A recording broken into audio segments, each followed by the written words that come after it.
Hello everyone, welcome to the lecture and good morning. So today what we are going to do is, today we will be starting the topics of standard, engagement and quality control standards, and today we will be starting with the SQC one, that's the quality control standard. Now before going into deep into the standards, or before starting with the quality control standards, I'll just give you brief about how the structure of the standards are, how they are formulated. So I'll just share you a glimpse, like, okay, this how the standards are placed. Okay, so and that I'll try to explain you with one of the stories, so that it will be very easy for you to understand. Okay, and meanwhile I'll request everyone to ask questions during the lecture, and to take benefit of this session, because by asking the questions, no matter how silly it is, you will get the clarity of the topic and you will understand the topic in much detail. Okay, so with a quick short story, I'll explain all these standards, like I'll give the introduction of all these standards. Now the story goes like, one of my friend, okay, Mr. R, let's say Mr. R approached me that, okay, he has found a client. He is also chartered accountant, Mr. R. So Mr. R was a chartered accountant. He approached me that, Harshad, okay, I have got an audit of a particular company, but I don't know how to do audit. Please help me out. And let's together get the audit done of that particular company. I said, fine, okay, let's go do the audit. So first of all, we went to the management of the particular company, and we asked them, okay, we want to carry out the audit. So they asked us, what you will be doing? We said, we will be doing audit of the financial statements.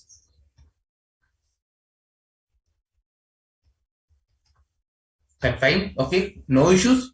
You do the audit of financial statement. Okay, then they asked us, what you will do after the audit of financial statement. Let's say these are the financial statement, you audit this, then what you will do? Like, after the audit, what is the purpose of your doing audit? Like, that person was asking us so many questions. So I said, okay, the purpose is to provide you an opinion. Okay, we will conduct the audit of financial statement to provide an opinion. Okay, he said fine, and then he asked us, opinion, which opinion, what opinion you will give to us? Like, we do, like, are you going to give any suggestions to the financial statement? Are you going to talk about in your opinion that how good we are or how bad we are? So we said, no, we'll provide you an opinion, but that opinion will be that that the financial statements are free from material misstatement, or you can say that they depict the true and fair view. So we'll issue an opinion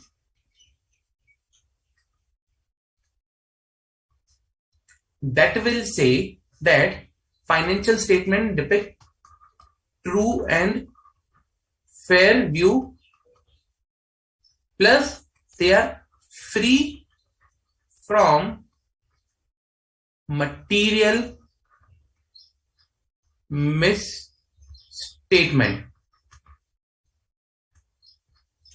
We said, okay, fine. He said, okay, fine. You issue this opinion, I'm good, and you start the audit. We said, okay. And with this, we started our audit.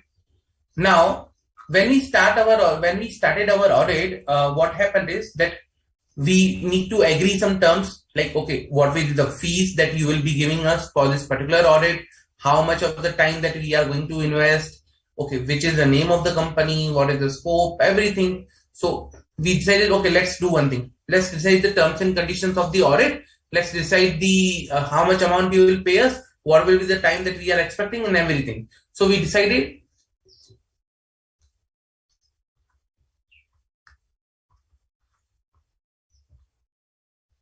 I'll write it over here.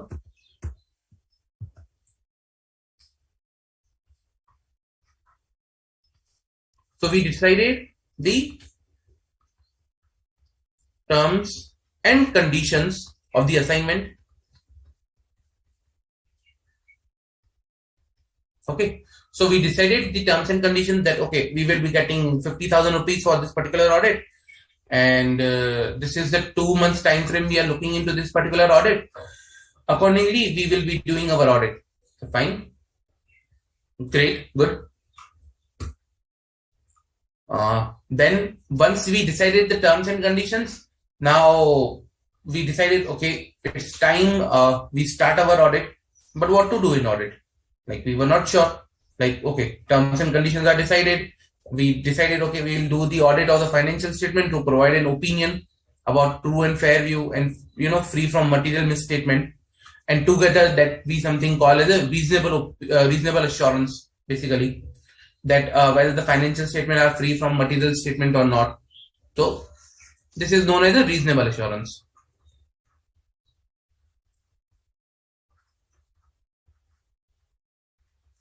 Clear? Okay. Now we decided now what to do.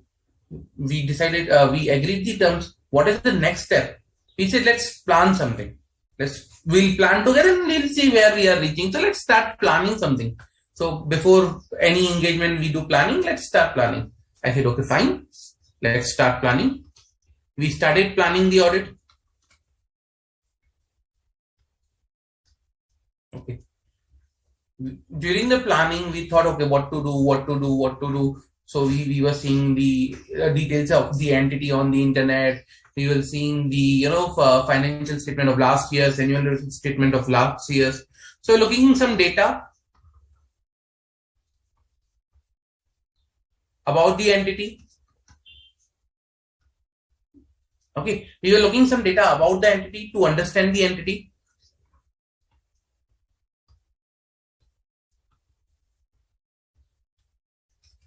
And its environment, like which sort of company it is, what the company does, where they have the subsidiaries, business type of business and everything. So we were trying to understand, okay, what the entity is by, just reading through the last year's annual report, who the director is, who was the earlier auditor and everything.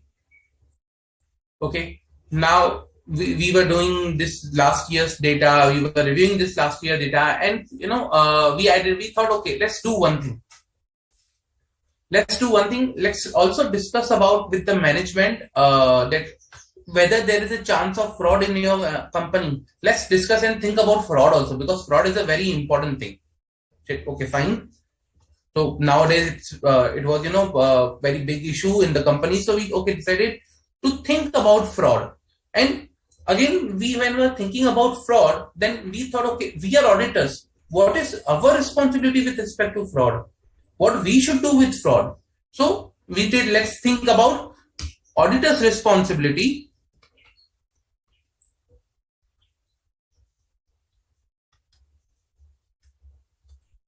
with respect to fraud. We also thought, okay, let's communicate with the management that this is not our responsibility that we will detect the fraud. So we decided to communicate with the management.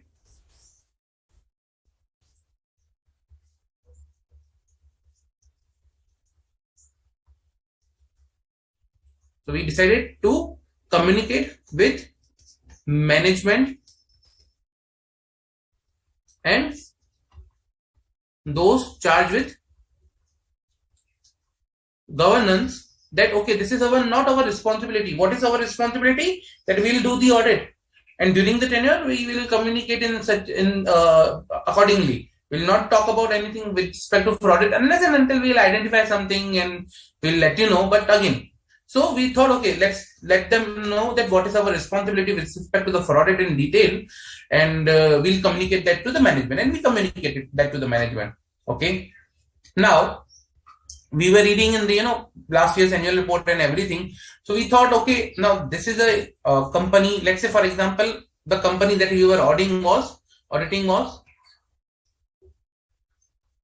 ABC Limited. It was a hotel, group of hotels to be precise. Okay. Now, if this is a group of hotels, are they subject to any of the tax additional than income tax? So we were looking into the data. We were looking last year financial. We thought that okay, some of the additional taxes and additional laws are applicable because they are required to take the government ID when the person comes into checking in the hotel. They are do such of documentation. So we thought okay, we have some additional laws and regulations are applicable to this company. We need to take care of that particular laws and regulations also. Reason because it can be critical to company. So we try to identify the laws and regulations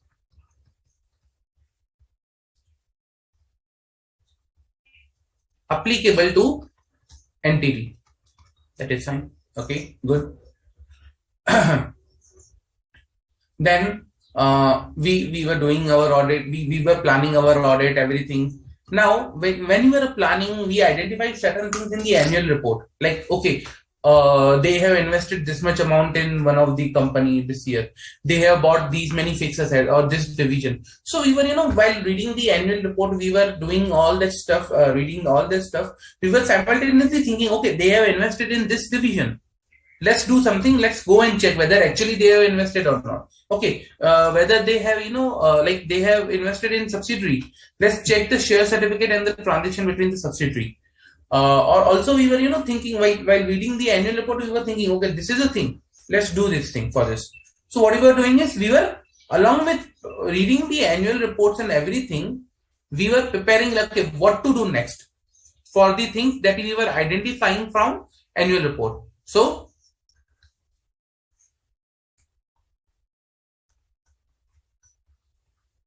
what to do for items identified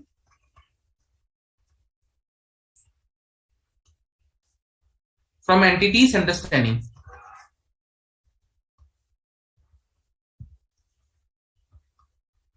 Okay, we were jotting down everything, we were writing down everything, and we were preparing a document.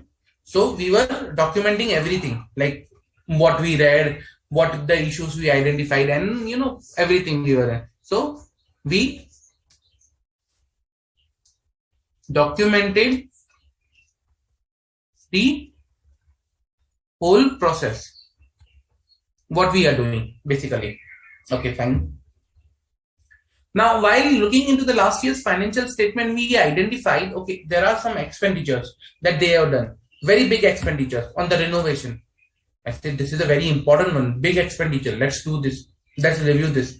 Because last year they did so much of big renovation. Now this year they shouldn't be doing any renovation. But in the draft financial, again, we are seeing big renovations. So let's check about the big expenses. So we thought, okay, let's identify big items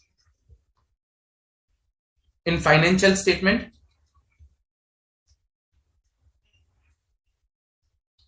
and check them. Okay, let's identify big items and check them in the financial statements, like they are appropriate or not, because they are big items. Fine. Oh, good. Okay. And then accordingly we thought, okay, fine, let's do thing. Now we finally started, okay, now everything is done, we have seen everything, we have written down everything, we have prepared a document also. Now let's start actual testing, because till now we were just going through things. So with all that document, we went with management, okay, this is our plan, now you give us these things. Now you provide us the things and we'll start our audit. So accordingly, whatever we've written, we ask from the management, now you give us these details. Management say, fine, take these details.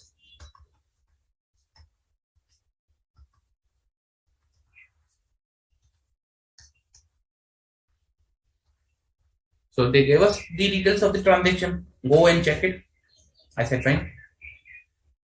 Then after getting the details of transaction, what happened is we asked for certain special things like inventory, cash and bank balances, litigation. We asked, okay, we need special evidence, special detail for these transactions, because these are risky transactions.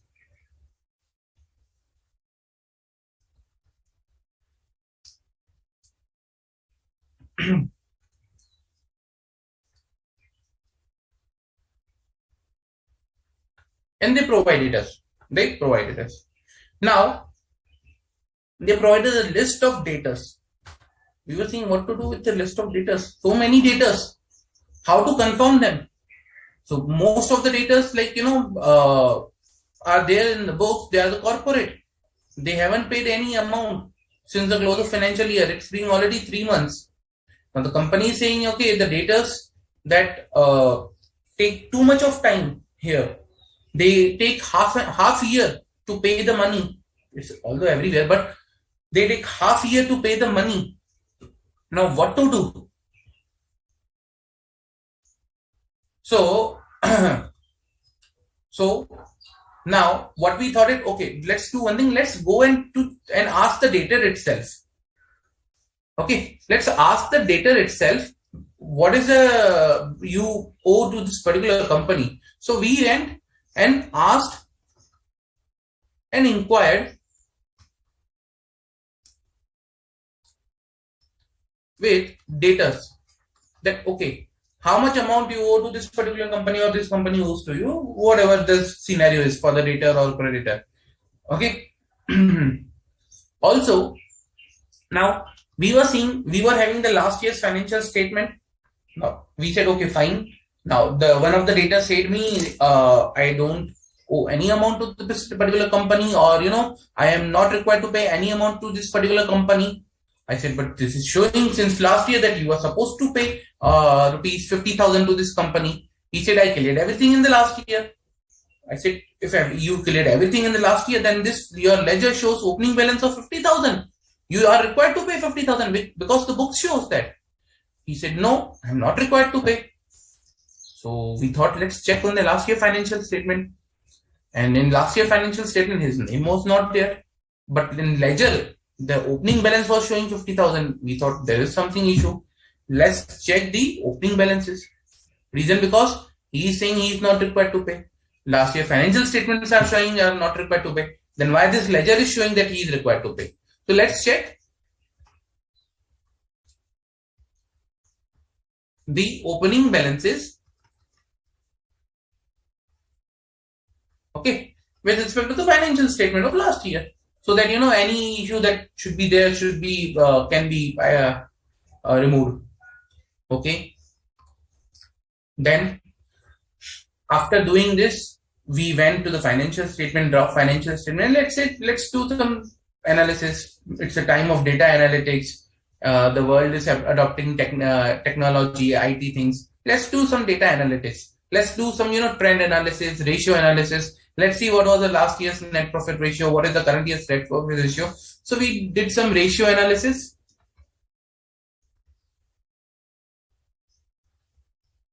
And trend analysis.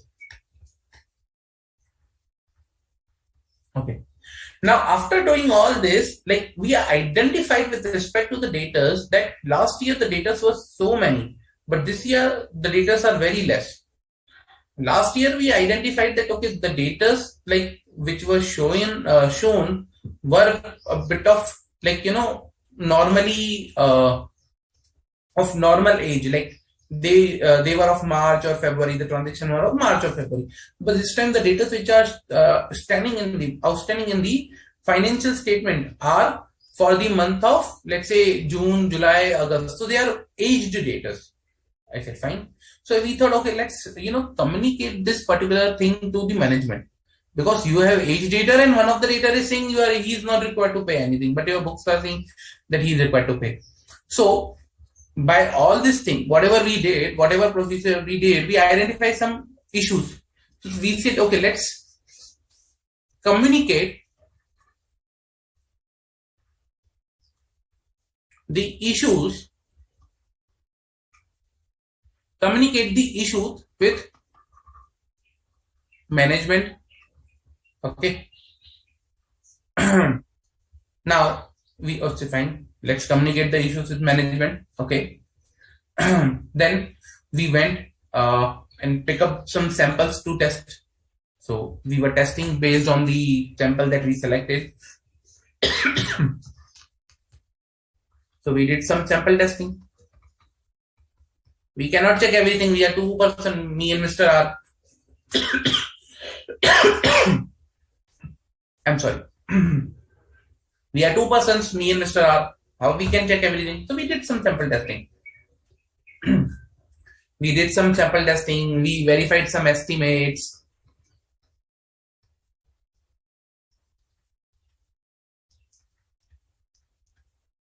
Some valuations. Okay. Then all this doing, then remember we read something in the annual report that the company has acquired invested into another company.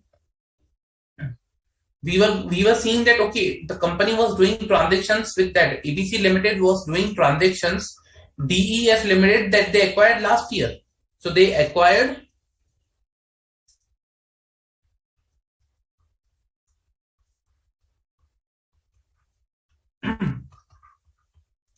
DEF Limited in last year. So they were also having transactions before acquisition. So we thought, okay, let's check this time also whether they have any such transactions with the companies that they are going to acquire in future. So we were going through, and we identified they have within the group transaction also. One hotel is doing transaction with another hotel. I said, fine, that's good. So we identified some related party transaction.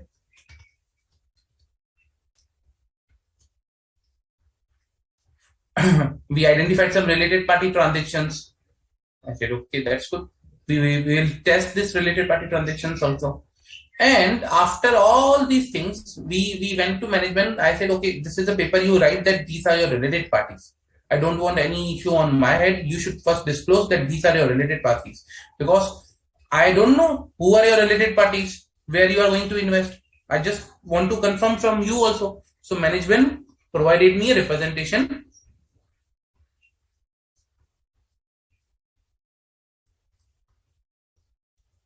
that these are my related parties. I said, fine, good. I was doing my audit. Now during the audit, I thought Mr. R is there with me who is doing the audit.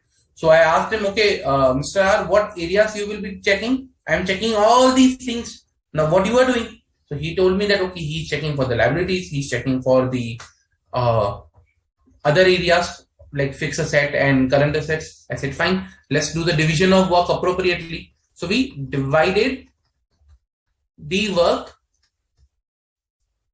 between me and Mr. R. Okay, so we divided the work. Mr. R, chartered accountant, he was also qualified. I'm also qualified. Okay, fine.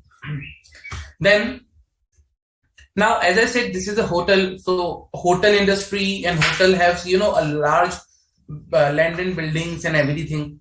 So we thought, okay, let's call some, valuation expert this time, because they are expert into the valuation. Let's see whether these have the valuation, whether these buildings are not impaired, structurally damaged. So these are very old hotels. Some are heritage hotels. So what is the valuation of these hotels? So we called valuation expert for some heritage hotels and heritage items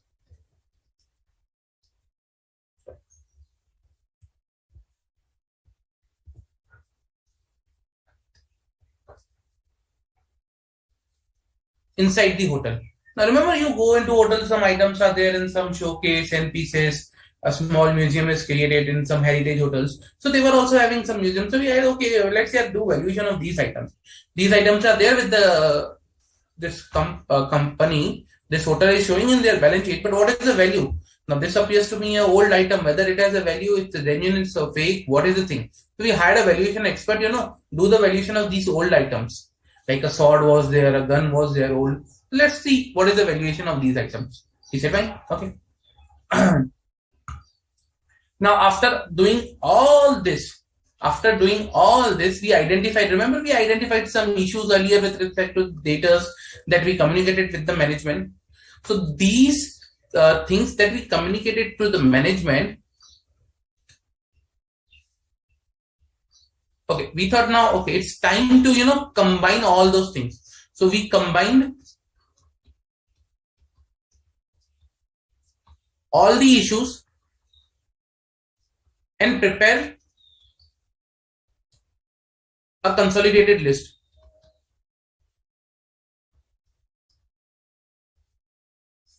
Just to understand how many issues are present in the financial statement. They said, okay, fine. So we prepared a consolidated list. Now, in the consolidated list, issues were a lot issues were there. Initially, we had discussion with the management, and gradually it got reduced. But still, there were important and big item issues that we identified. We said, okay, these are the big items. We should focus on this.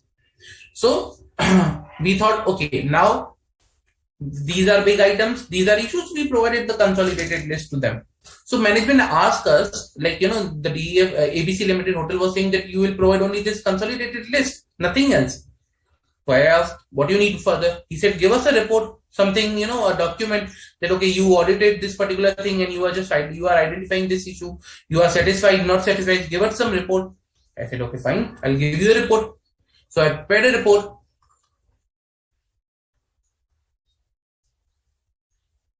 Okay, I prepared a report and I provided, okay, this is not good. I am not satisfied with the books of account you are maintaining. So I'm not satisfied.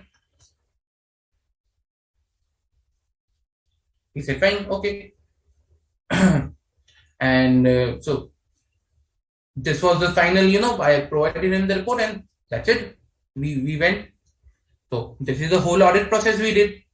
Now, if I correlate, now this was the whole story. Now, if I correlate with each and every standard, see,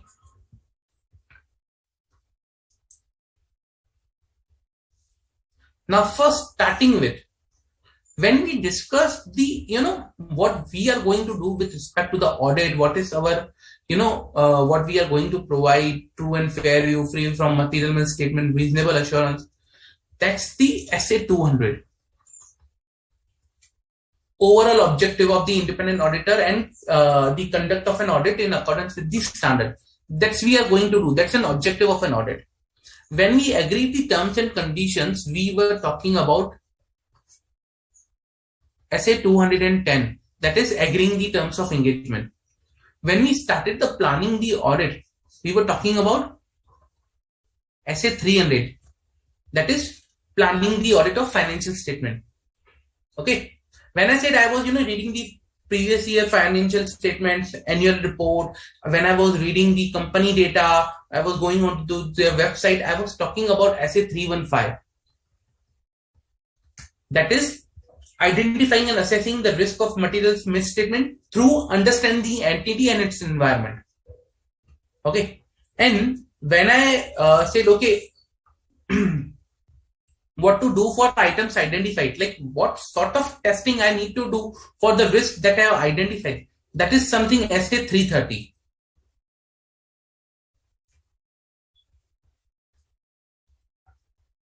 That is auditors respond to assess risk. Okay. Now, we were also doing the documentation. We prepared the documentation, just ensure we do not forget. And that is somewhere I talk about SA 230. Audit documentation. Okay. Now, when one was talking about fraud, that what is my responsibility with respect to the fraud, because I should communicate the same to the management also, because I am not here to identify the fraud. I am not a forensic auditor. I am the normal auditor. So over there, I was talking about SA 240 that talks about auditor's responsibility. Okay. Relating to the fraud in a financial statement. What is the auditor's responsibility? And when I started communicating with the management, I was talking about SA 260.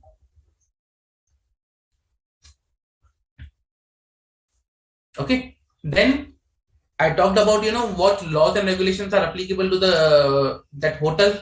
So in that case, I was talking about SA 250, that is consideration of laws and regulation in the audit of financial statement.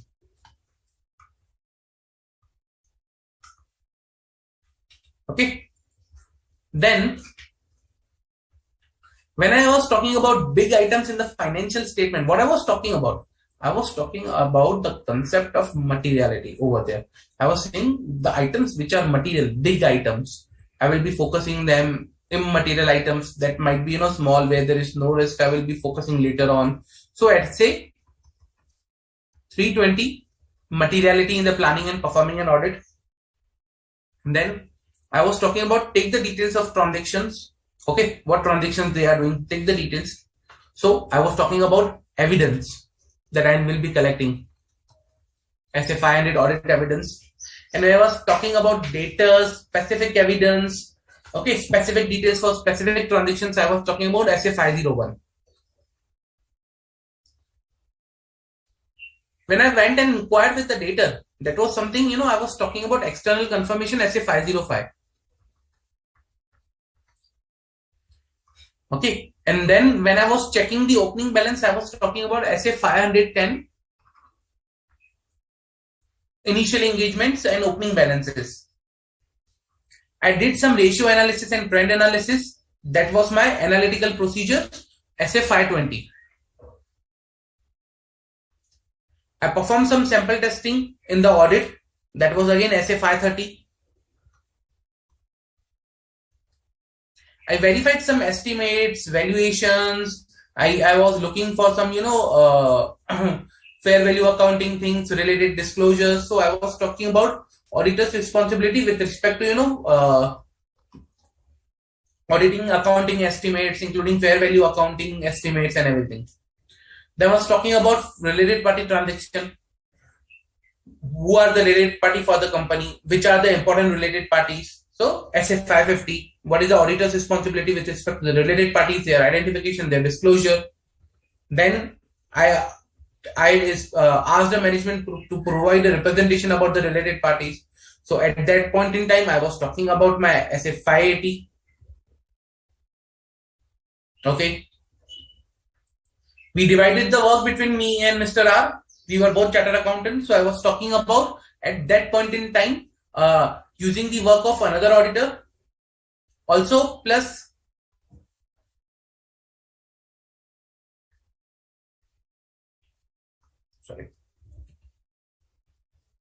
that is SA 600 plus I was talking about one more SA, that is SA 299, sorry, joint audit of financial statements when there are joint auditors. Okay. Then I was talking about experts, that they were there to check the heritage items.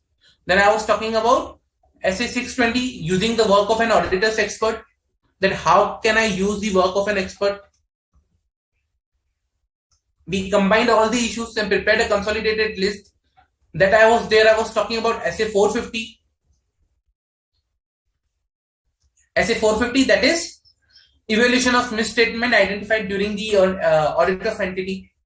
And I prepared a report. When I talk about report, okay, I was talking about SA 700, 701, 710, 720. Okay. Also, sorry, 706 also. So 700, 701, 706, 710, 720. I was talking about all these standards. Okay. And then I was said, I'm not satisfied. Okay. I'm not satisfied with the books you are maintaining. So I was talking about SA 705, that is modification to the opinion. Also, at a place, I communicated the deficiencies to the management. Now, there is a SA 265, that communicating deficiencies in internal control to those charged in governance, those charges governance. So I'll be communicating in deficiencies and internal control as per this essay. So this is how the whole structure is about these standards. And while doing all this thing, while doing the all audits, what I'm required to do is I'm required to maintain some quality of my work. Okay, I'm required to maintain a quality of my work. So for all this audit, quality is necessary. and that quality standard is my SA 220. Okay, so I'm required to maintain the quality. Then the SA 220 is a standard that ensures that okay, the quality for the whole process is maintained or not. Clear? There are other standards also, like going concern SA 570, subsequent events 560. Then you can say using the work of internal auditor. Then considering of service organization. So these are also very important standards. But yeah, I was not able to cover in the story. But yes, these are also standards which are there. So this was just a glimpse about the standard in a story format, that when and which standard provide which things. Okay. Now when I talk about a standard, that standard provides the guidance to the auditor that okay, what you are required to do and for this particular environment or this particular topic. Let's say for example, terms and conditions of the audit. So SA 210 will guide the auditor, or it's guidance that is given in the SA 210 that helps the auditor in determining and agreeing the terms and of an audit. Okay, so that's the basically role of a standard, to guide and to provide detailed guidance and direction to the auditor for that particular item or for that particular topic. Okay. Just one thing. So I have received a query with respect to the previous lecture. I will be taking that query once we will be near to break or even after immediately that break, but I'll definitely take the query. I have noted that. Okay. Now, as I said, these standards, okay. So SAs are applicable to audit engagement. So when I say SA, that's in standards on auditing that are applicable to audits. But today I am going to talk about SQC. I'm going to talk about SQC1. What is SQC1? SQC1 is the quality control for firms that perform audit and review of historical financial information. Okay. Now, when I talk about SA 220, and I'll also be discussing the difference versus SA 220, but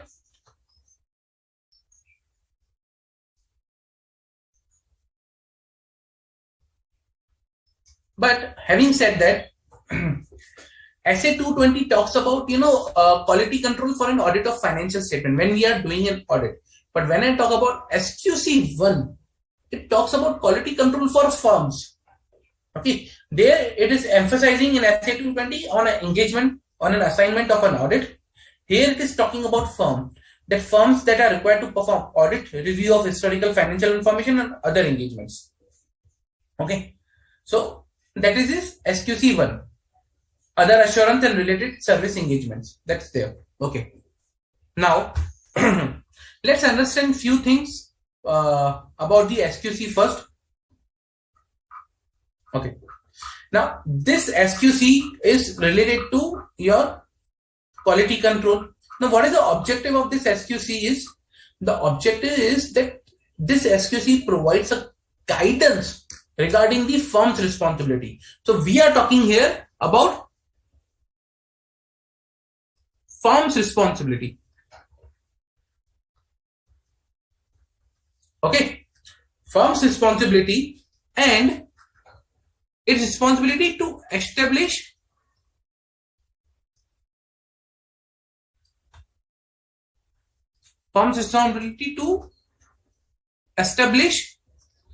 policies and procedures.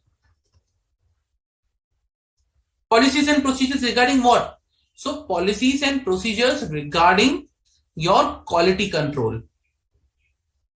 Okay, policies and procedures regarding quality control. So the firm is required to set up policies, procedures that provide the reasonable assurance regarding quality control things. We'll see what are these quality control things. Okay, and what are the policies, procedures that we talk about. Okay,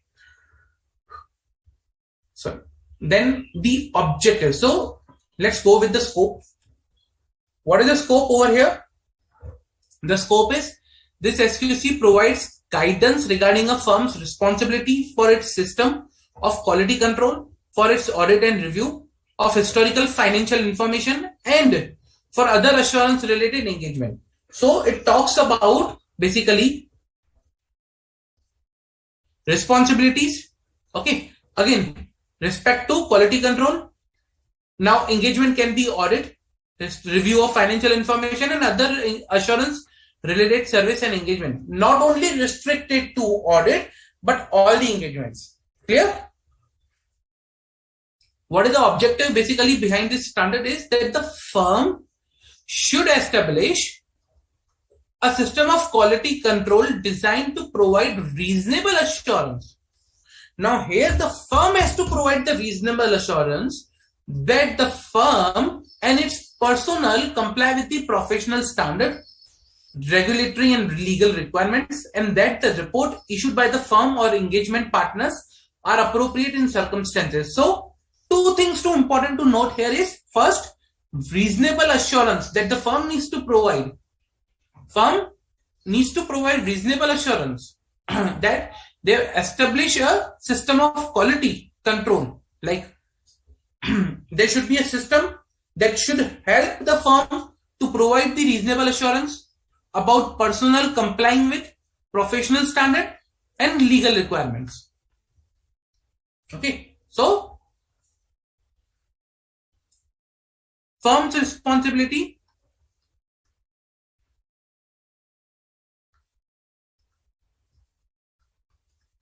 to establish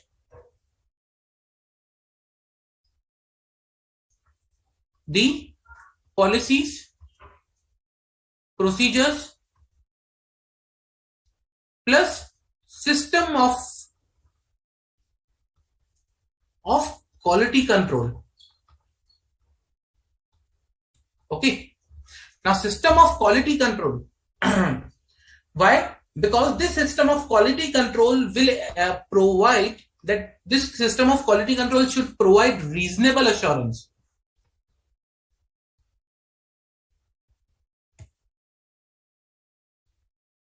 This system of quality control should provide a reasonable assurance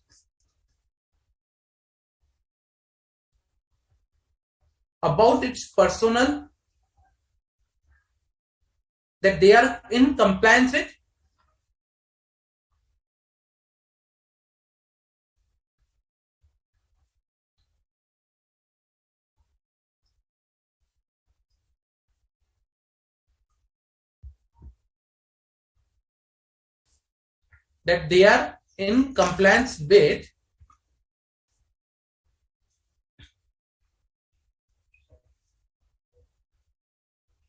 professional standards plus legal requirements.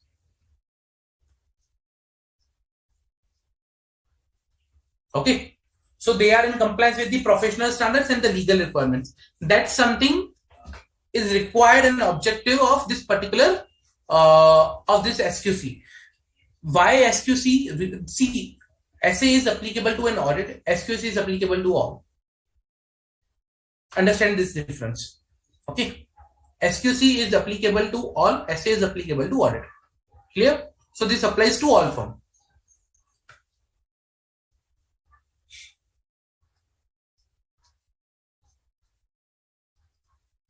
All firms' responsibility. This applies to all firms.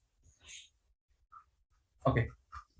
Now I'll be taking through the SQC, but before going to the SQC, okay, let's take one question so that in the way of questions we will be solving this SQC further. It will help us. Okay.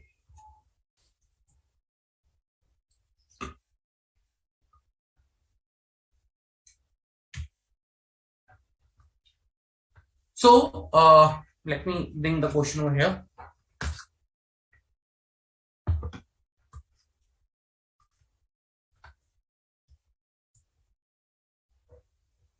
Now let's say this is a scenario as of now. Okay, ABC and Associate CA firm. ABC and Associate CA firm establish policies around leadership, responsibility, ethical requirements, acceptance and continuance of client relationship, engagement performance and monitoring. However, no policy was there on human resource. During peer review, it was identified that the firm is not having any policy around human resource. That's there. Now, peer reviewer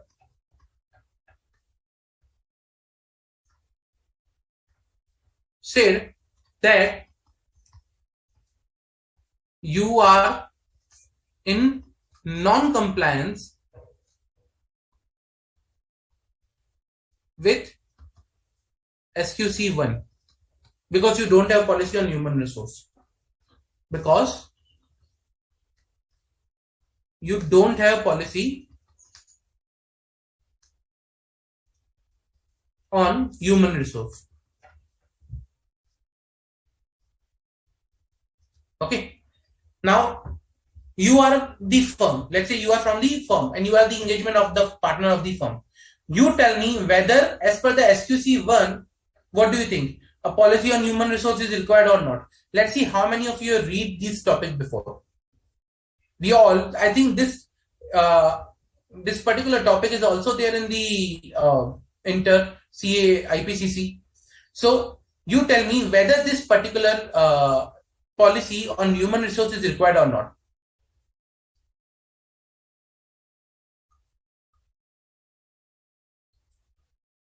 Come on, guys.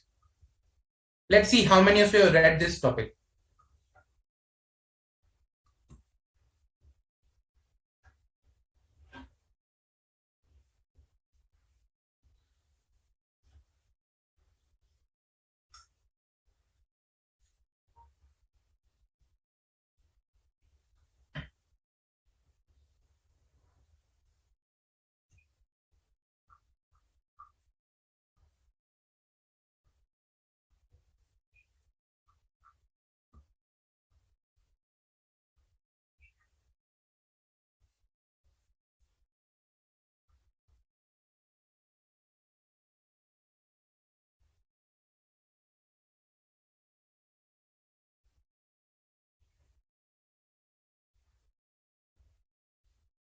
Come on, guys. Whether a policy on human resources is required as per SQC 1 or not.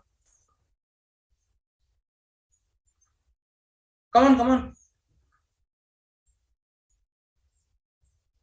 So, as per SQC 1, okay, the firm's system of quality control,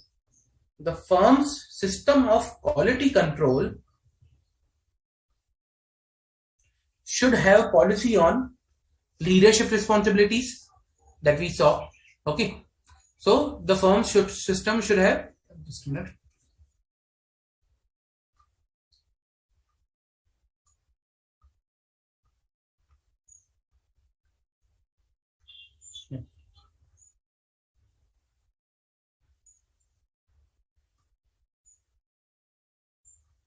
Okay, leadership responsibilities, that should be there. Ethical requirement, okay, that should be there. Okay, acceptance, continuance of client relationship, there should be the policy and procedure around this. Human resource, engagement, quality control, review and monitoring and documentation. So these are the areas where SQC 1 says that these policies and procedures should be there in your firm. Okay, the quality control policies and procedures should be there for these particular areas. So to comply with, what they did is, they said fine, okay, we have the policies and procedures, we are required to have policy and procedure, let's prepare a policy. They prepared the policy on human resource. Okay,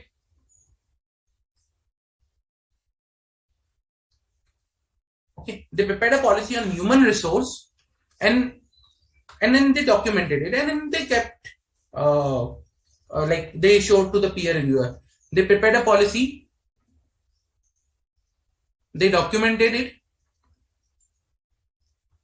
okay, and they presented to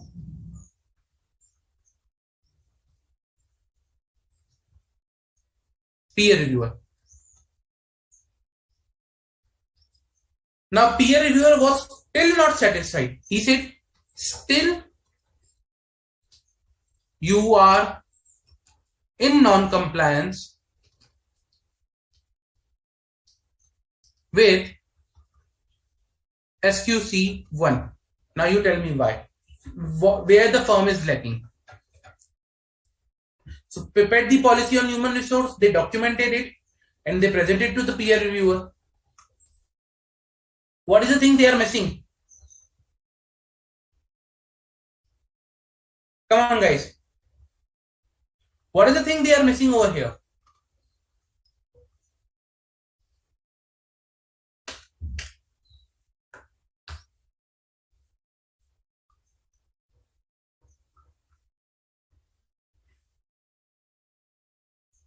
Which area they are missing? Like they prepared the document, they prepared the policy, still why they are not compliant?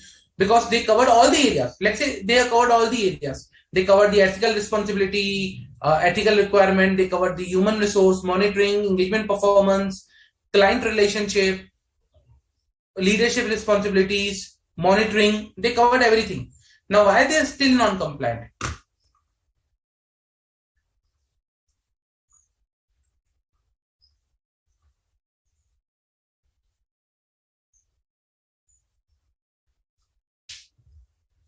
Reason because they are still non-compliance because SQC 1 says you are not only required to document, okay, SQC 1 says you are not only required to document the policies, like when I talk about these policies over here, you are not only to require the document these policies, but your policies and procedures, you are required to document plus communicate to the personals.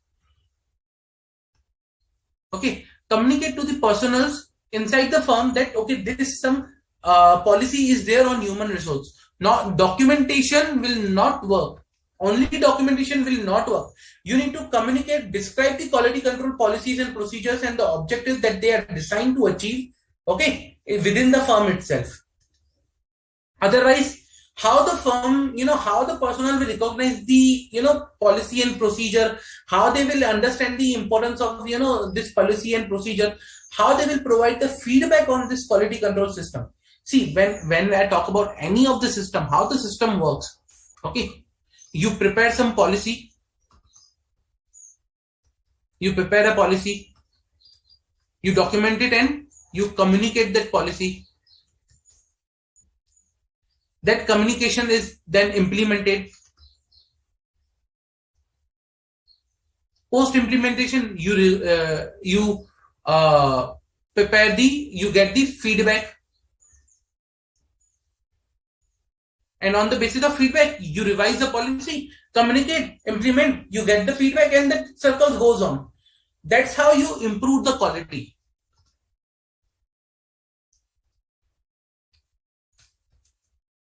Of any policy, procedure or system. Okay, this is how it works.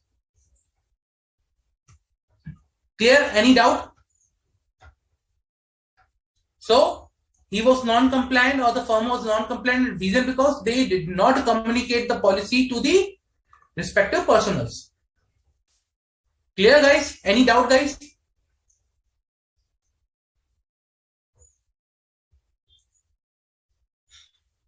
Okay.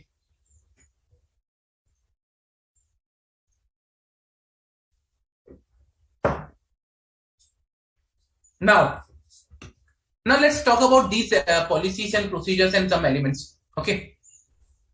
So first, leadership responsibilities. So some should establish policies and procedures to promote an internal culture,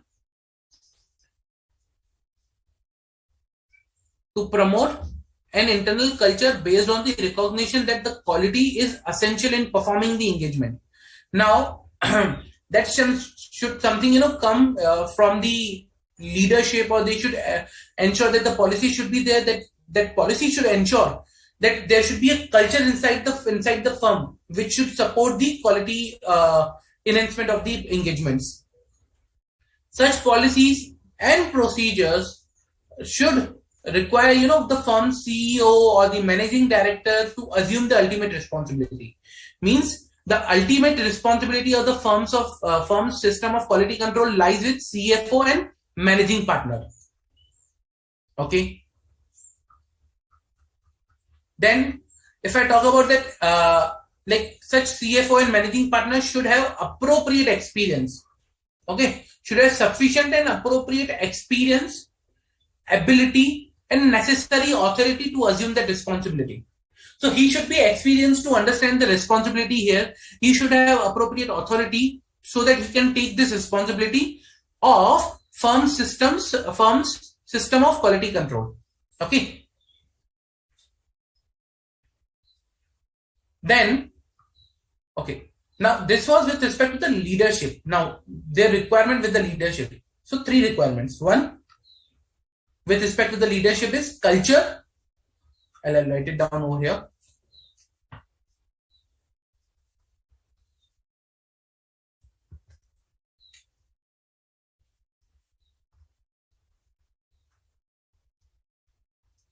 Okay. So with respect to the leadership, what they are saying is, first, there should be inside culture.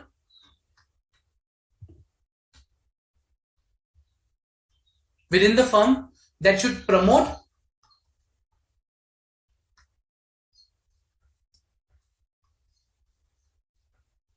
quality control, or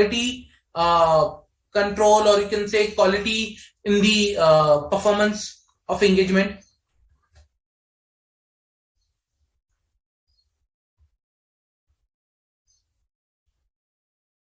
Okay.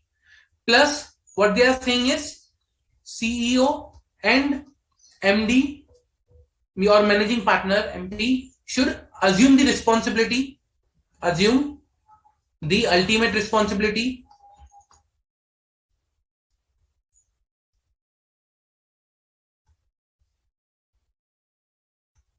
Plus, they should have sufficient and appropriate experience to take this responsibility. That's something, we are talking about the leadership over here. Okay. So that's the leadership thing, or the policy requirement for the leadership responsibility for quality in a firm or within the firm. Okay. Now, second comes the ethical requirement. What are the ethical requirements the firm should have? Okay. Now, with respect to the ethical requirements, the firm should establish policy and procedure to provide reasonable assurance. That the objective, they should provide the policies and procedures should be established to provide the reasonable assurance. But now we are talking about the ethical requirement, that the firm and its personnel comply with the relevant ethical requirements. Okay. So important is ethical requirement. Okay. Now the firm's policies and procedures should emphasize the fundamental principles. Remember, for something fundamental principles we discussed during the professional ethics: integrity, objectivity, professional competence, confidentiality, professional behavior. So the firm's policy should emphasize the fundamental principles. Okay. Then the firm's policy and procedure. Okay, the firm's policy and procedure should emphasize the fundamental principles and should ensure that the firm's leadership of the firm, okay, should be emphasizing on these fundamental principles. Their education and training should provide details about fundamental principles. Their monitoring of control should have elements which can should look into these fundamental principles, and they should have a process for dealing non-compliance with respect to the fundamental principles. So they should have certain things, okay, like the leadership should acknowledge fundamental principles, Education training should provide information about the fundamental principles. Monitoring should be there and process should be there. So that is something with respect to the ethical requirements with respect to the quality control. Okay. Now let's take one question over here and understand in much detail.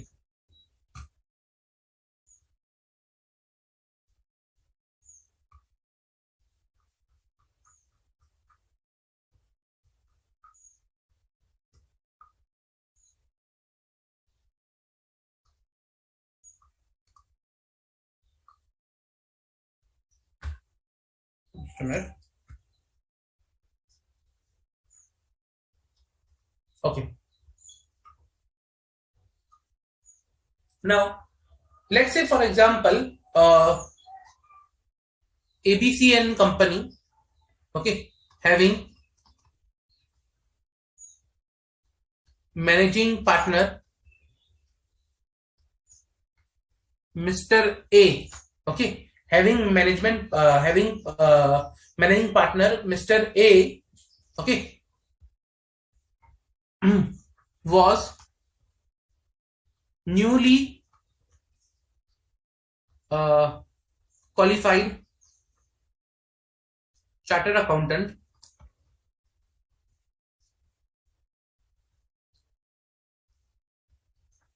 He was newly qualified chartered accountant. He was entrusted with ultimate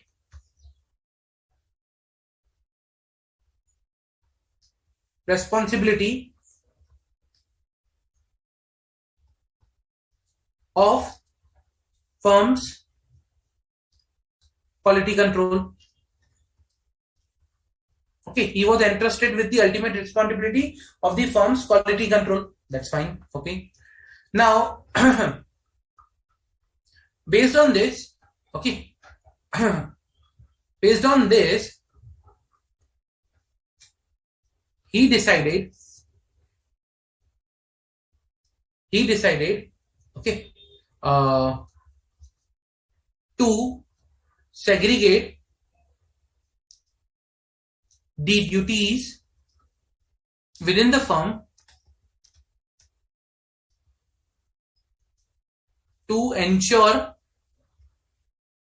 okay, to ensure that appropriate, to ensure independence, basically, to ensure the independence of tasks. Okay. Then, however,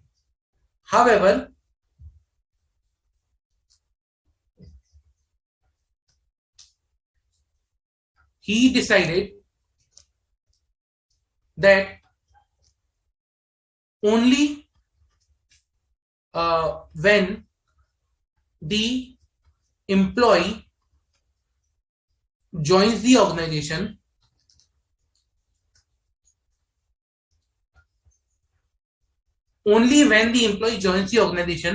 they should be provided training on quality control. Or you can say quality, how to maintain, they should be provided training on how to maintain quality, okay, during engagements or in engagements. Okay.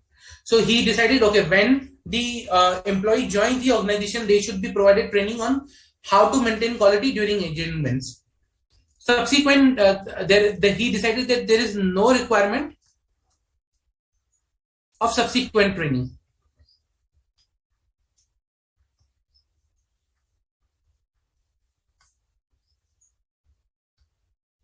There is no requirement of subsequent training. Okay. Now, based on this, you are required to guide Mr. A whether his policy on training is in line with the requirements of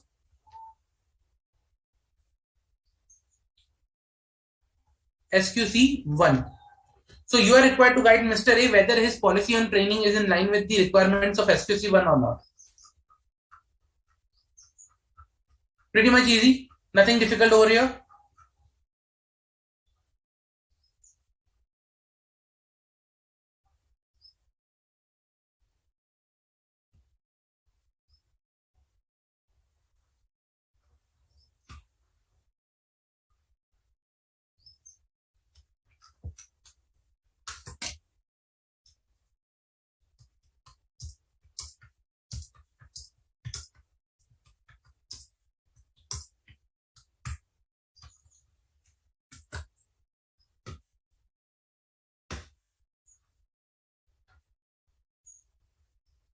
Come on guys, pretty much easy, nothing difficult over here.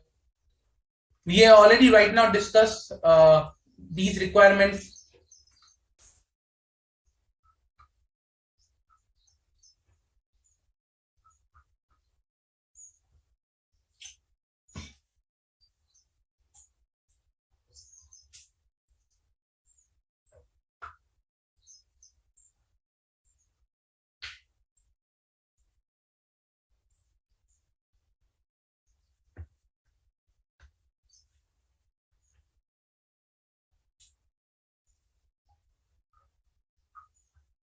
So when I talk about this particular, this particular topic or like training of employees on the quality, okay. Now what SQC 1 says? Now SQC 1 first of all talks about the ultimate responsibility of the managing partner, okay, and managing SQC also talks about that managing partner of the firm to whom this responsibility is entrusted should be enough, should have sufficient and appropriate experience and ability.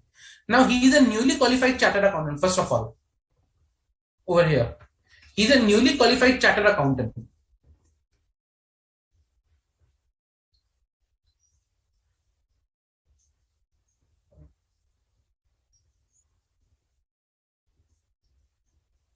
Then this means there can be an issue with the sufficient and appropriate experience and ability to assume the responsibility. Number two, okay, that no training requirement, no requirement of subsequent training on particular quality. Now SQC 1 says that continuous, like the trainings within the firm should provide or should reinforce that fundamental principles and other quality parameters that are there. So they should be continuous, not the one-time requirement. And again, this one-time requirement is again in non-compliance or not in line with the SQC 1. It should be continuous or ongoing. So quality is something that is not required for the one time, but it should be ongoing thing. So again, that in that case, it is not in line with the SQC 1. Okay. Now, so as I said, education, training, monitoring, process dealing with non-compliance. So education and training should be something there which should provide the fundamental principles and which should reinforce the quality parameters. Okay. Now, when I talk about these 5 fundamental principles, or let's discuss about these fundamental principles quickly.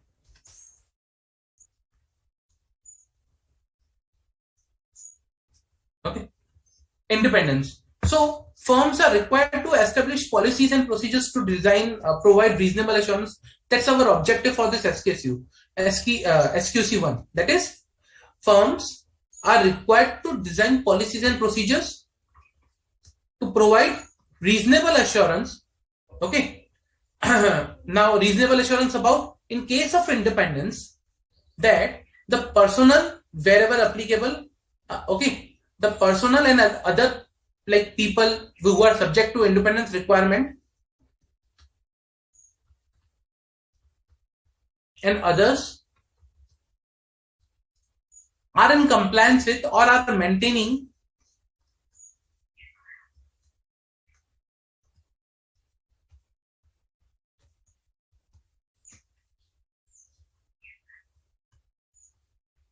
independence requirement, are in compliance with the independence requirement. Okay. So they should be in compliance with the independence requirement. Now, for that, what the firm should do? Okay, to ensure the independence requirement, what the firm should do? I'll take one example over here. And let's see. Mr. A, okay, manager in audit firm ABC and Associates, okay, read the policy on independence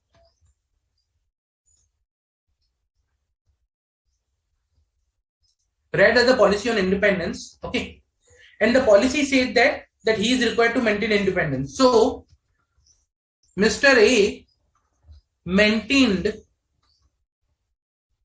the independence with respect to the engagement.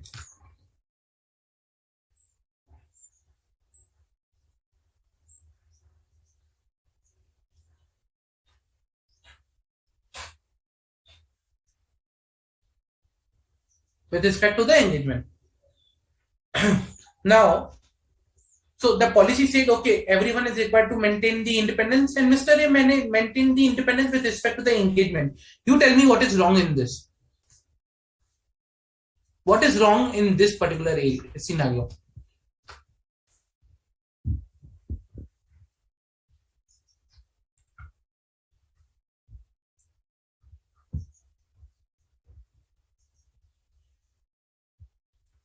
So, if I have to say, there are a lot many things which are not present in this particular policy. Number one,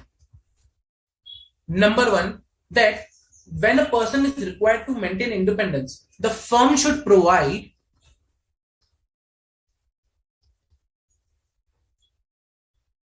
relevant information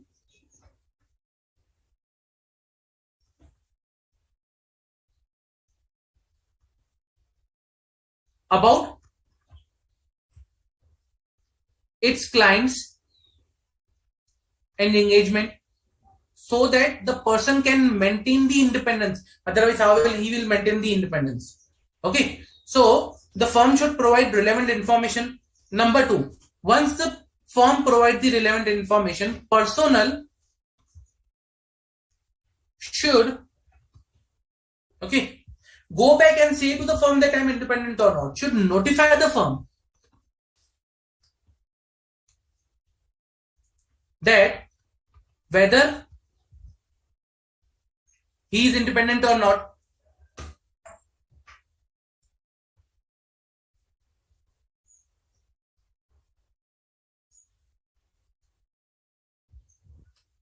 Then, if he is not independent, if there is a threat, then what actions have been taken? So for threat, what actions have been taken? And the third area is, there should be someone in firm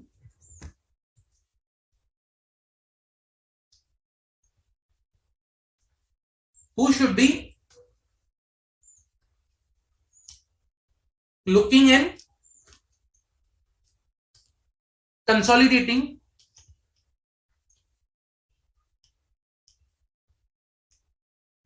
all the information. Like, for example, today, if personnel is sending his details wherein he has wrongly filled up and wherein he has wrongly assessed, then there should be someone in the firm that should be accumulating and consolidating all the information, okay, so that he can determine whether everyone is satisfied with the independence requirement or not. what records the firm is maintaining with respect to the independence, and appropriate documentation is set for or not. So these are the things that are required to be done for independence, which are missing. Clear? Any doubt?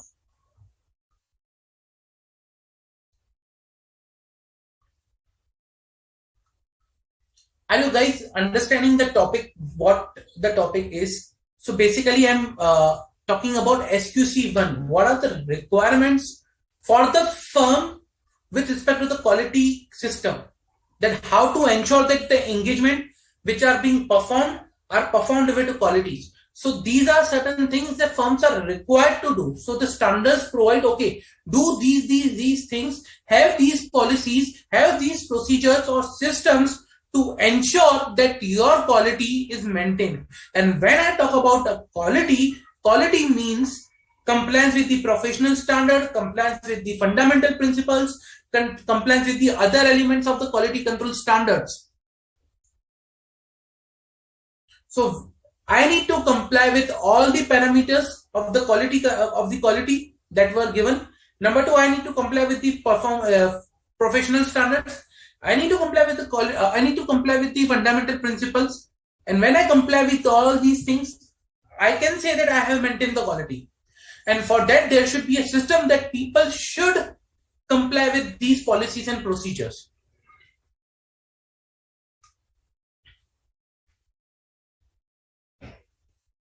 Clear, guys? Any doubt?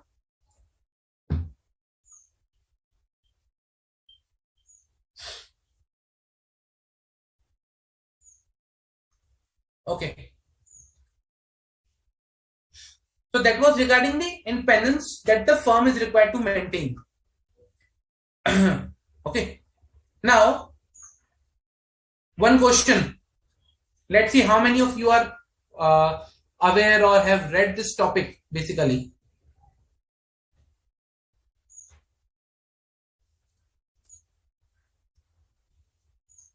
Mr. A, the managing partner at ABC and Associates,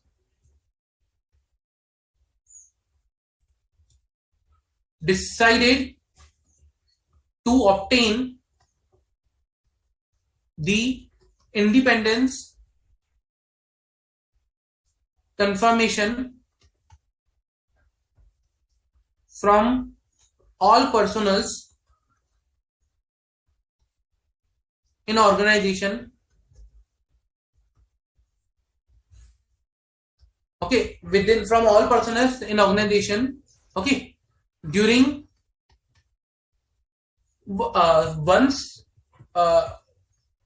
once during tenure or block of 3 years. So each and every personnel is required to provide independence confirmation to the quality department in the firm once during 3 years. Okay. Now, the peer reviewer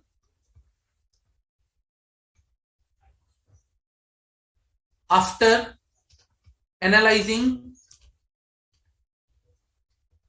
the said policy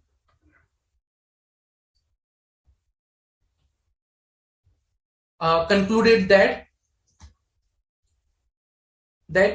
this is not in compliance with SQC 1. Okay. Now you guys need to provide what is the change that is required and what is not in compliance with the SQC 1. Pretty simple.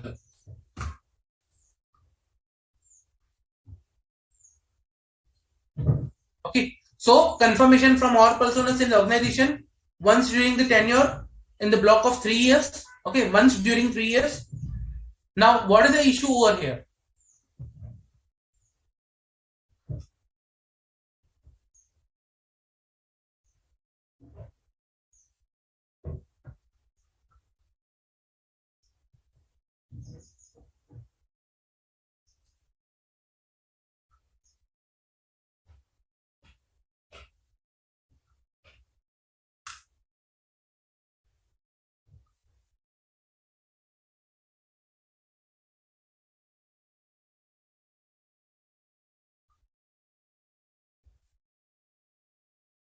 Come on, guys. What is the issue in this particular policy? Why this is not in compliance with SQC 1? See, SQC 1 says that the confirmation should be obtained. Okay, the confirmation should be obtained at least annually. So here, once during 3 years is incorrect. It should be obtained at least annually. Okay, at least annually this confirmation should be obtained. That is the requirement of SQC 1, that at least annually the firm should obtain written confirmation of compliance with policies and procedures on independence from all personals required to be independent in terms of requirement of the code. Clear? That should be done at least annually. Any doubt, guys? Okay.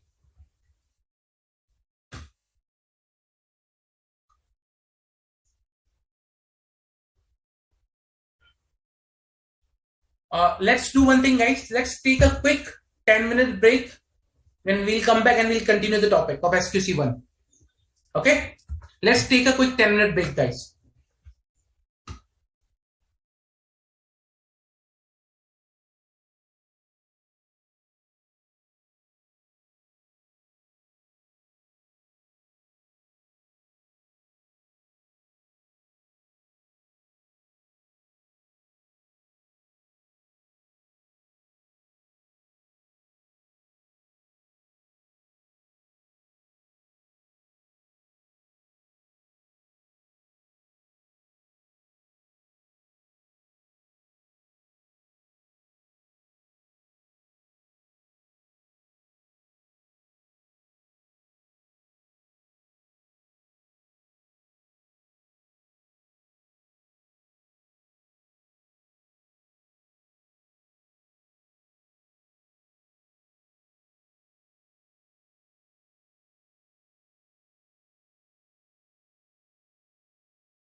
Hello everyone, welcome back. Okay, let's now discuss further.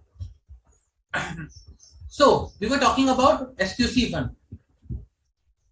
For the query that I have received, company that I will be taking in a while. Let me continue this topic, and I'll be once I'll close this topic, I'll take your query. So don't worry, I'll be taking your query definitely. Okay. So we were talking about independence. We talked about the independence policy requirement. Now, second, what is the other requirement of this particular standard? Acceptance continuance of client means I cannot accept any client by just okay, the client came in, I'll do your audit. The client came in, I'll do your assignment. No, there should be firms, policies, and procedures which should help or which should should provide background or which should which should provide guidance with respect to the acceptance and continuance of client relationship and specific engagement, so that it should provide reasonable assurance that while under that it will undertake or continue the relationship and engagement, and it should ensure that all the requirements and there is no threat to independence or there is no threat to any of the fundamental principles. Okay. Another thing, that it will ensure that the integrity has been considered. The client does not have any information that will lead to conclude that the clients lack integrity. Plus, we as a firm or our team is competent to perform the engagement or has the capability, time, and resource to do so and can comply with the ethical requirements. So, three things with respect to the client continuance and acceptance.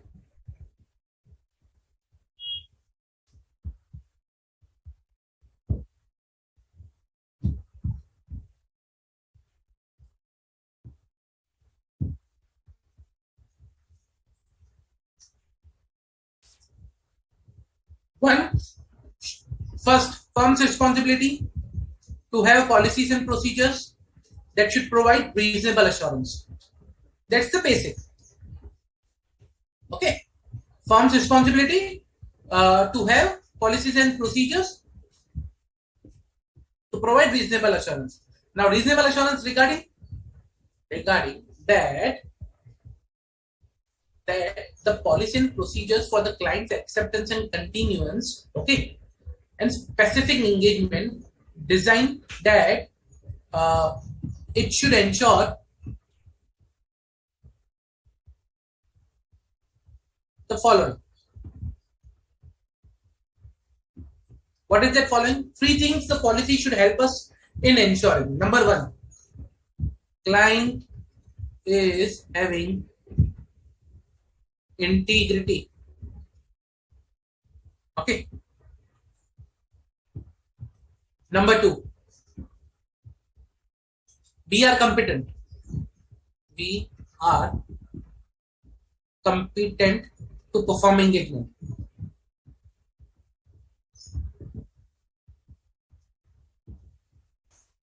Number three, we comply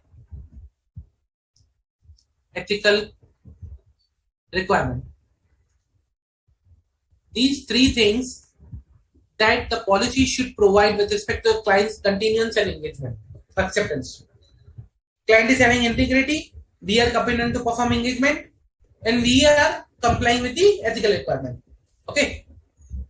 The firm should obtain such information, okay, from the client, from the personnel, to ensure these three requirements. And once they obtain this information, they should analyze the information. And if any specific threat or non-compliance is there, okay, they should take immediate action. Either they should not accept the engagement, or if accepted the engagement, then they should see, okay, how to place the safeguards.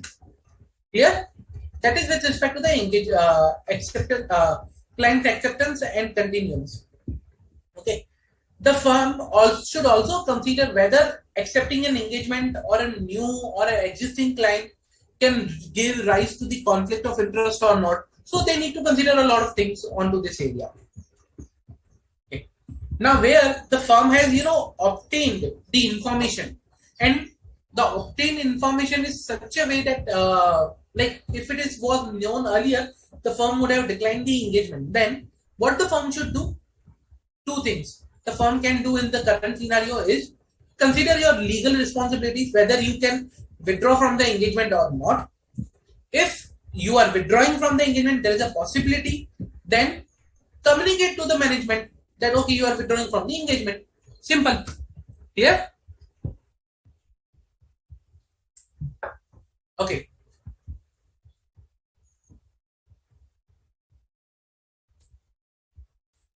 Then we'll talk about human resource. What are the firm's responsibility with respect to the human resources? Now, as per SQC 1, firms should establish policies and procedures designed to provide with reasonable assurance that sufficient personnel with capability, competency, commitment, ethical principles, okay, sufficient personnel with capabilities, competency, and commitment to ethical principles are there, which are necessary to perform the engagement. Okay, which are necessary to perform the engagement in accordance with the professional standards and regulatory and legal requirements. Okay, that's something that human resource element talks about. Like the personnel that are being hired should have capabilities, they should be competent enough. Okay, let's say for example, I am going to perform forensic audit. I'm going to perform forensic audit, and I have taken the resources or the personnel who do not have even any experience in the forensic audit. Then there can be a chance that okay, I need to train them, I need to provide them I need to enhance their capability and competency. So accordingly, I should have personnel who should be competent enough to perform the engagement. I cannot send two articles to perform the whole audit of a limited company, listed company, which is having turnover of let's say 10,000 crores. Only two articles. No, I should have sufficient personnel with the capability, competency, okay, commitment to ethical principles, that they can perform the engagement with quality and they can comply with the professional standards, legal and regulatory standards and requirements. That's something we are talking about human resource thing. Okay. How we can develop the competency or the capability? The competency or capability can be developed by provide them the education, professional education, provide them the training through work experience, asking them to work with a more experienced staff, so more experienced staff will guide them. So like this way you can enhance their capability. Okay, so the competency of the firm's personnel depends upon various things. So we should ensure that they should have the competency that much enough that they can be appointed or they can be placed on a particular assignment.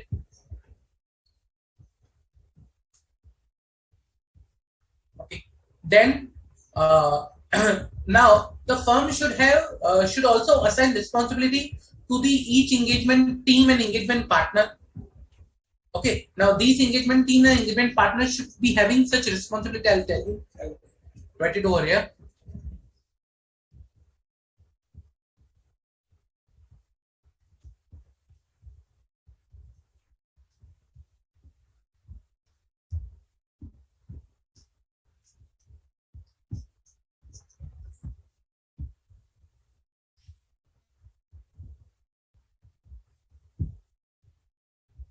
Okay. Now the firm should assign responsibility to each engagement to an engagement partner. Okay. Now there should be policies and procedures.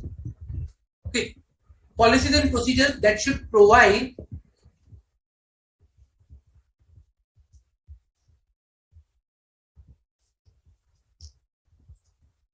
okay, that should provide okay, that should provide or that should require that each engagement should have engagement partner. So there should not be an engagement where there is no engagement partner. There should be each engagement with each engagement partner. So partner should be assigned to the each engagement, number one. Number two, they should help in identifying the role of engagement partner. Help in identifying the role and responsibility of engagement partner.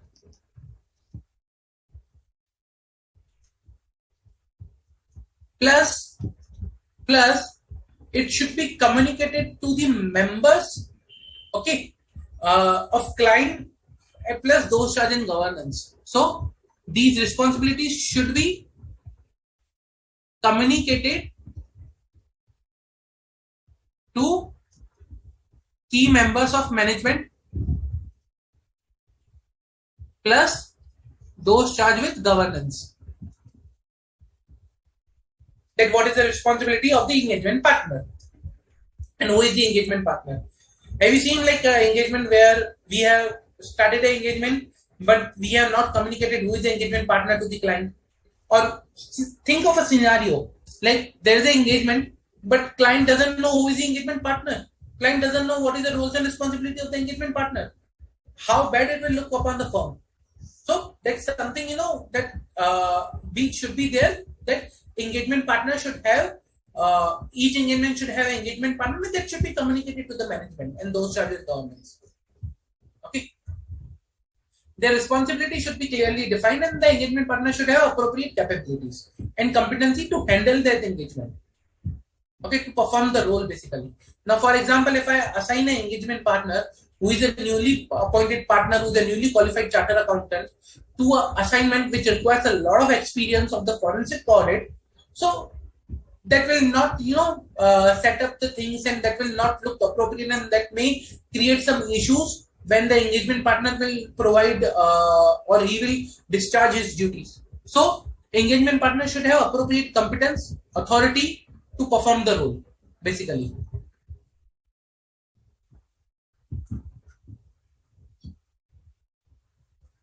That was with respect to the human resources. Now we will talk about engagement performance. What the standard says about engagement performance. Standard says that the firm should establish policies and procedures to provide reasonable assurance that the engagement are performed in accordance with my professional standards, regulatory and legal requirements, okay, and the engagement partner issues report that are appropriate in the circumstances. So when I talk about engagement performance, means the performance of the engagement should be appropriate or in line with the professional standards. So professional standards should be qualified. Now that is something, there should be a policy that should ensure this. Okay, I'm talking about a policy that should ensure that the professional standards are complied with and legal requirements are complied with. That is one of the requirements of SQC. Okay. So that can be done through various ways.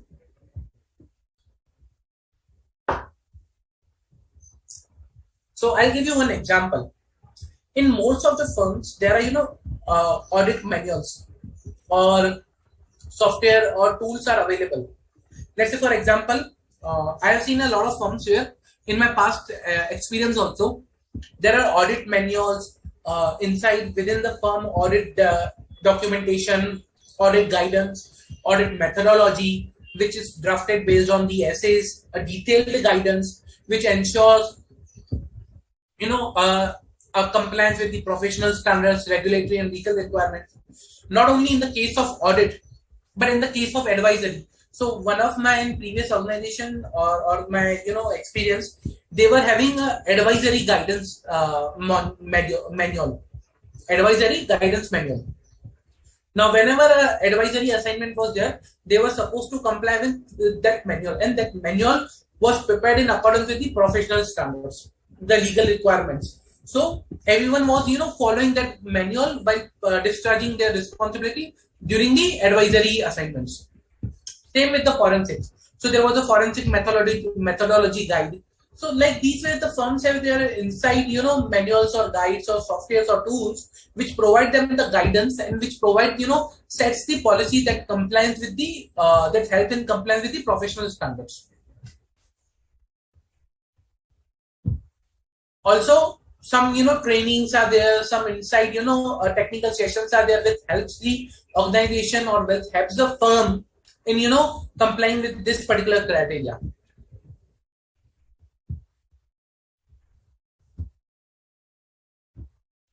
Okay.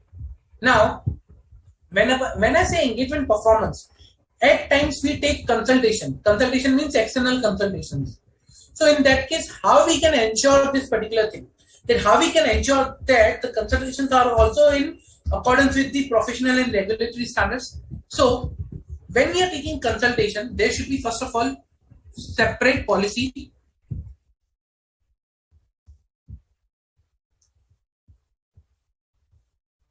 Separate policy and procedure that should provide reasonable assurance regarding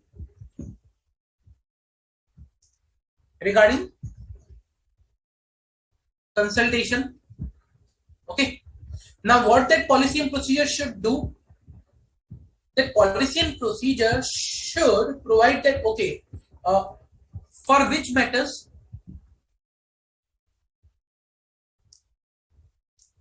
consultation can be done. Then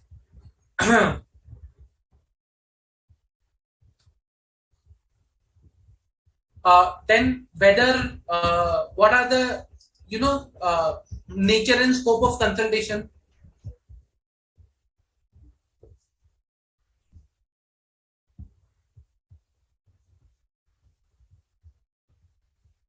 Then it talks about the conclusion that will be there after taking the consultations, nature and scope plus conclusion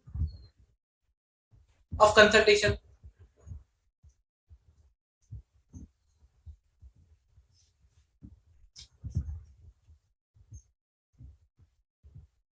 Okay, so regarding consultation, there should be a policy which should which should help us for the matters, nature and scope, conclusion, and helps us documenting all these three things. Helps in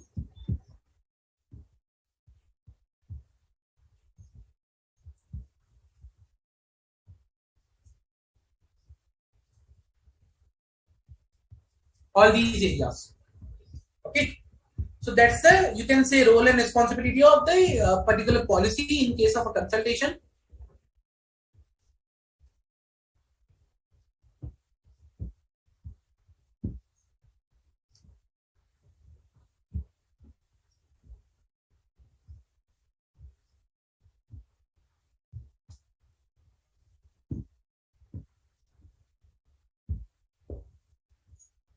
Okay.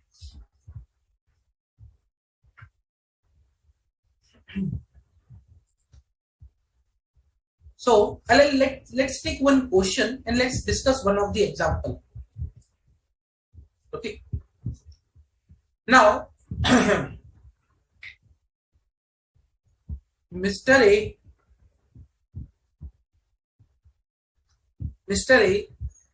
engagement partner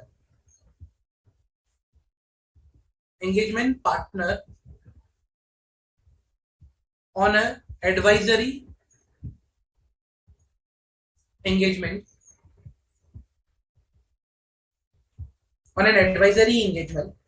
okay,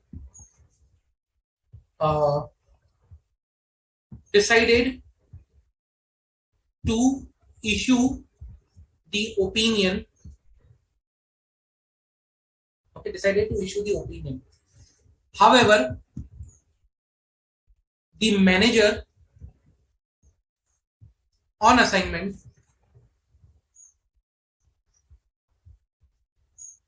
Mr. B was having different conclusion then the conclusion decided by Mr. A. Okay. Mr. A, engagement partner on the advisory assignment, decided to issue opinion. However, the manager that was there on the assignment was saying that, okay, whatever opinion you are issuing, Mr. A, is incorrect. This should be the opinion, the final conclusion. This should be the one. So they were having dispute. There was a conflict. There was a difference of opinion.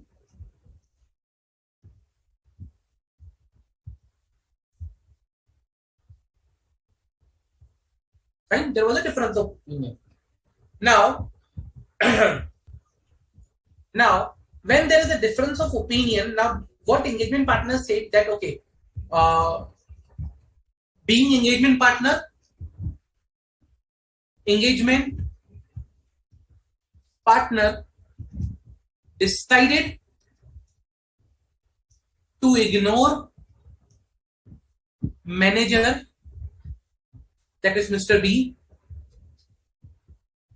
and issued the opinion.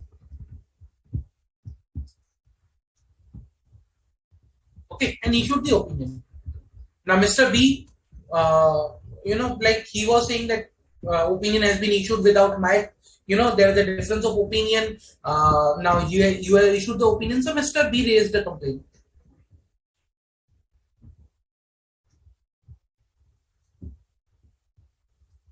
Mr. B raised a complaint, but firm's internal policy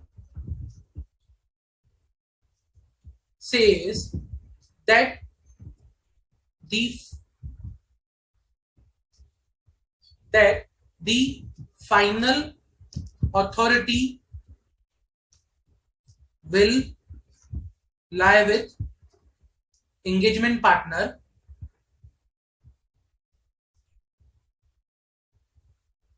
Okay, the final authority will lie with the engagement partner, and there is no requirement.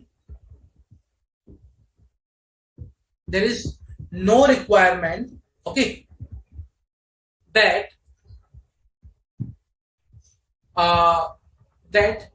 to document any other opinion or that differences in team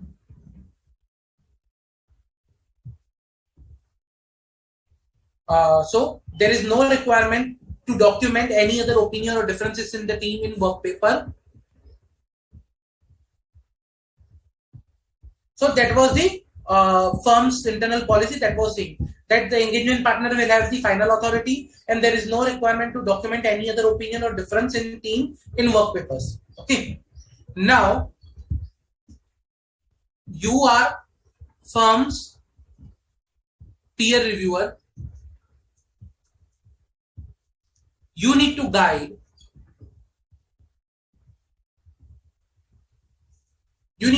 the firm regarding the issues with above policy in light with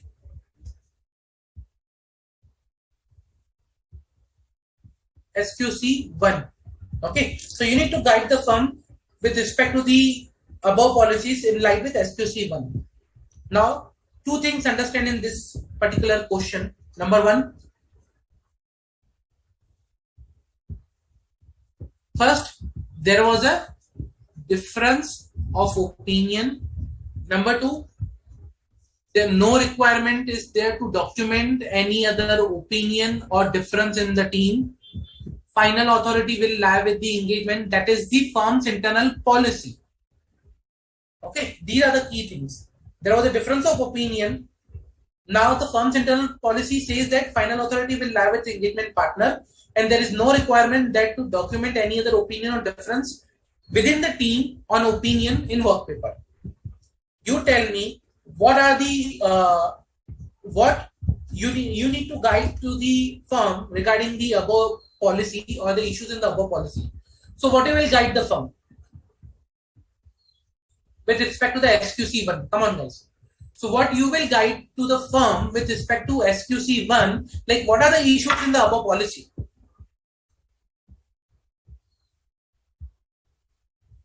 Come on. What are the issues in the above policy, guys?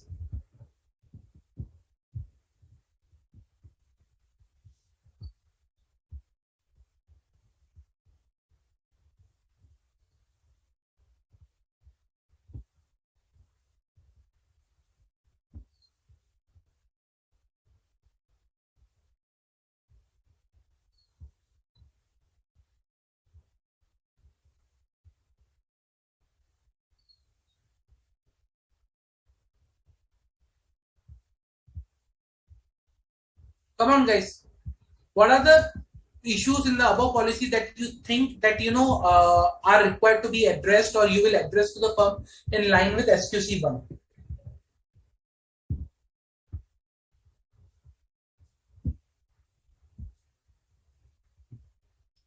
See, if I talk about SQC1, it talks about the policy and procedures that the firm should have. I'm talking about policy procedure.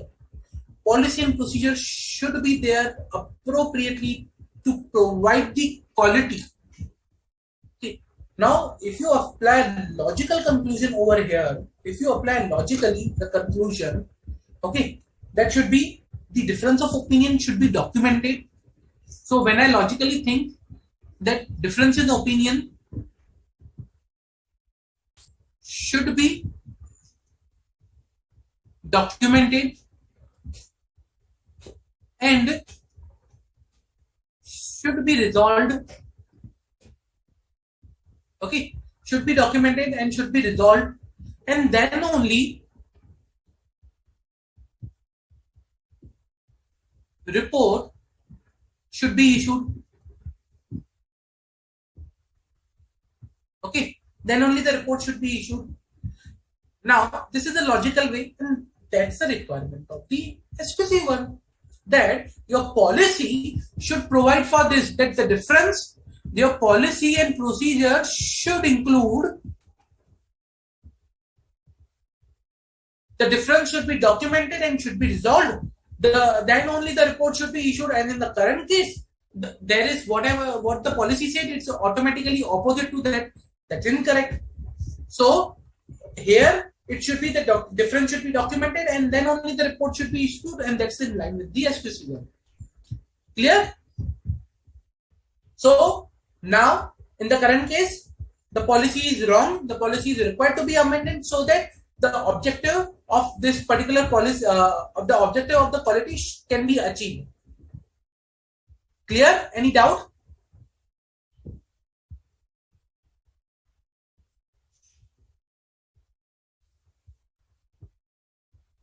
Okay.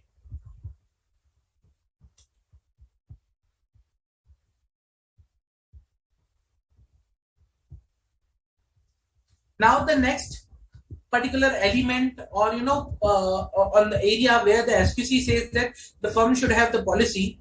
So the firm shall establish policies to provide reasonable assurance that there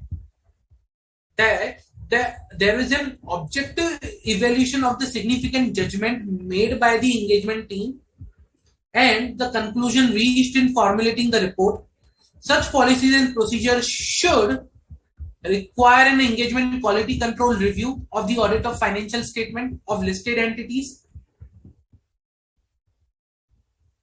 set out criteria against which all other audits and review of historical financial information and other assurance related services engagement should be evaluated, okay, to determine the quality control, and require an engagement quality control reviewer for all the engagement meeting the criteria that is established like earlier in compliance paragraph. Like in compliance paragraph means that they should do this one. Okay, so three things that quality control review says, that for all listed audit of all listed financial statements, there should be engagement. There should be an engagement quality control review. For other engagements, there should be a criteria on the basis of which there should be a quality control review, and the quality control reviewer should be compliant with the relevant should comply with the relevant quality parameters. Plus the engagement quality control review for all the engagement should meet the criteria which is established in point B. Okay, so these should be there. And the important point is the firm's policy and procedure should require the completion of engagement quality control review before the report is issued. So this everything should be before the report is issued. Okay. Now for that they should provide, okay, what should be the nature, timing and extent of the quality control review, criteria of eligibility of the assignment, documentation, requirements for the engagement quality control review. That should be there, everything in the policy.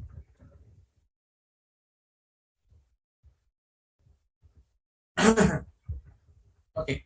Now, when I talk about quality control review, I need to by default talk about quality control reviewer also.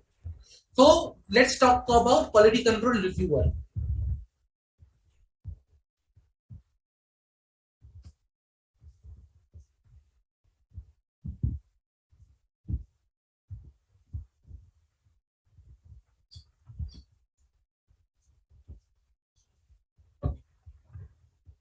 Now, when I talk about quality control reviewer, what is the requirement of SQC1? Okay. Now, when I say requirement of SQC1, SQC1 should provide SQC1 provides a guidance regarding the policies and procedures. So, firm should have policies and procedures that should ensure that should ensure that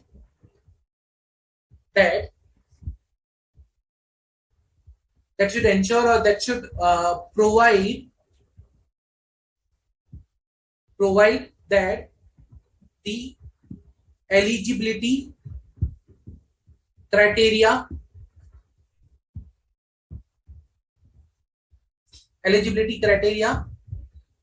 for engagement quality control reviewer EQCR. Okay.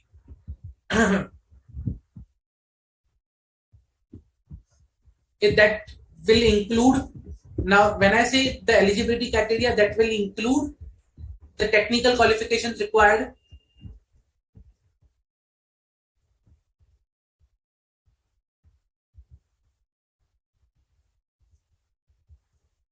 plus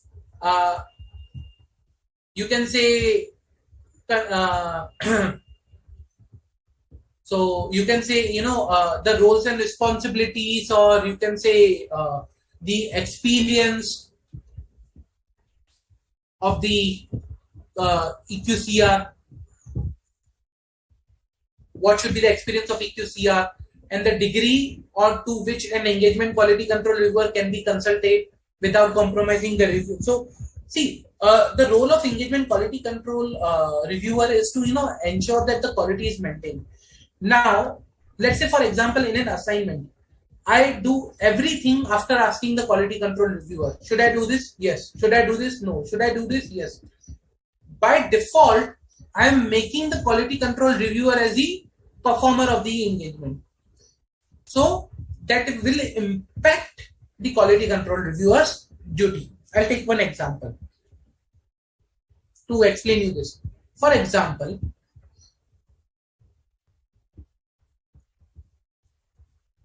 Mr. A, the engagement partner,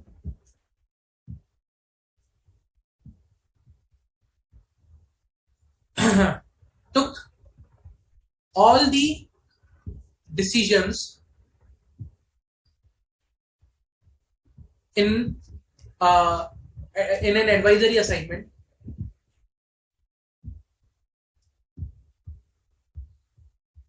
after consulting with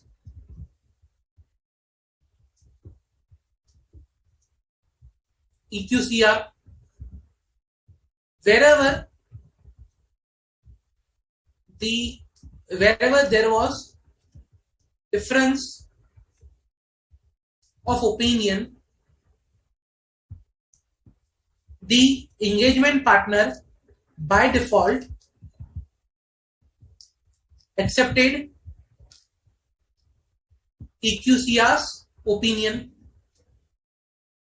Okay. Now what happened? Because of this, there was a deemed so EQCR became deemed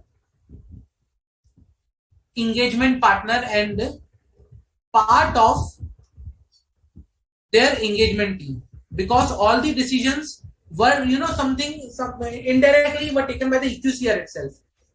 So EQCR became the deemed engagement partner and part of engagement team.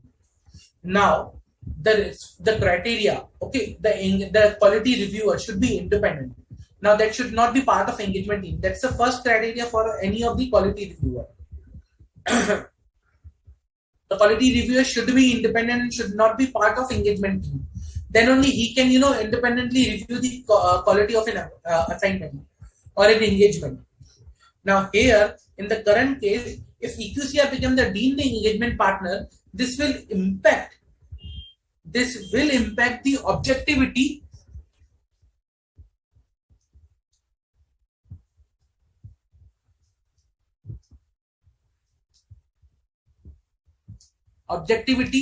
and independence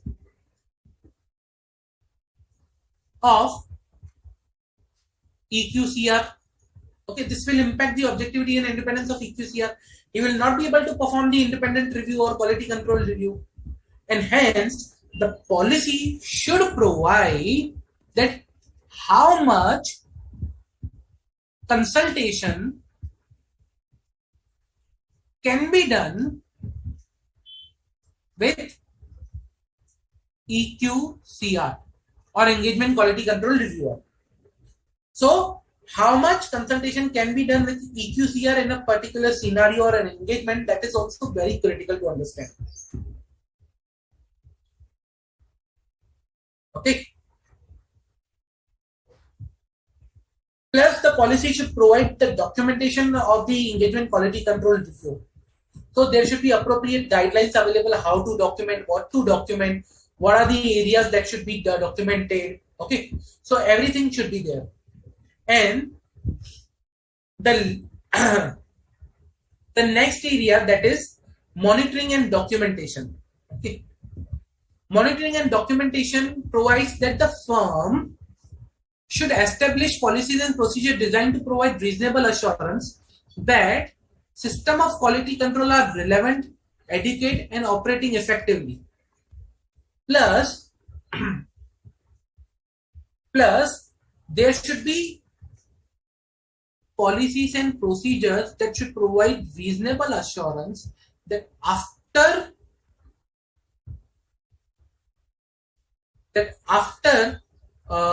you can say issuance of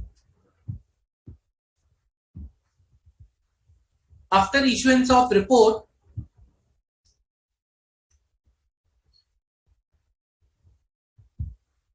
the engagement file should be closed on timely basis. Okay, it should not have happened that okay, we are issued the report, but now we are starting the documentation and the documentation is going on for 2 years. That should not be the scenario. There should be appropriate policies and procedures that ensure okay, within 30 days after the issue of report, we need to close the engagement file. Otherwise, by this way, you will not be able to close the engagement file at any time.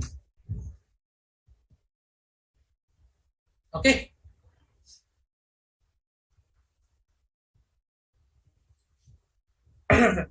Now that policy says that the firm should retain the engagement also, retain the engagement files. Retention talks about retention of files and documentation.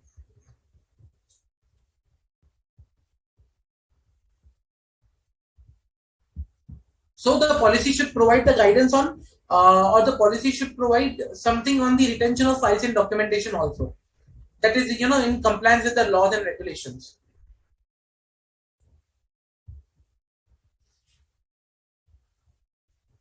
Okay.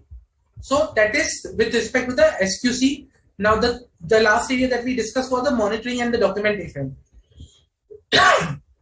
So monitoring ensures that there should be ongoing, monitoring for the policies and procedures. There should be relevant and adequate operating. The policies and procedures are educate, operating effectively, and they are complied with in practice by the personnel of the firm. There should be ongoing consideration on the evaluation of the firm's system of quality control. There should not be a one-time activity but ongoing activity. Okay, including a period of inspection and selection of completed engagements during the quality review, after the quality review, to provide the appropriate comfort on the quality control. Okay. So, in most of, I'll give you one practical example. In most of the companies or most of the firms, there is, other than the engagement quality control reviewer, there is quality assurance and improvement program, QAIP, or quality assessment review. This quality assessment review or quality assurance or improvement program helps the firm to ensure that the engagement which are already done, okay, are closed appropriately. During those engagement, the appropriate review happened. They complied with all the policies and procedures. Everything was fine. And there should be a policy and procedure in the firm which should provide about this particular QAIP and QAR. So policy and procedure should be there regarding this. That's the requirement of SQC1.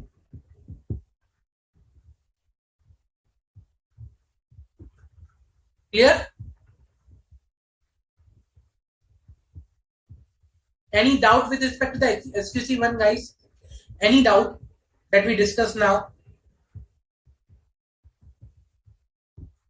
See, the whole purpose of SQC1 is to provide guidance with respect to, okay, what should be the policies and procedures that the firm should establish. The quality control for firms that perform audit review of historical financial information and other assurance engagement.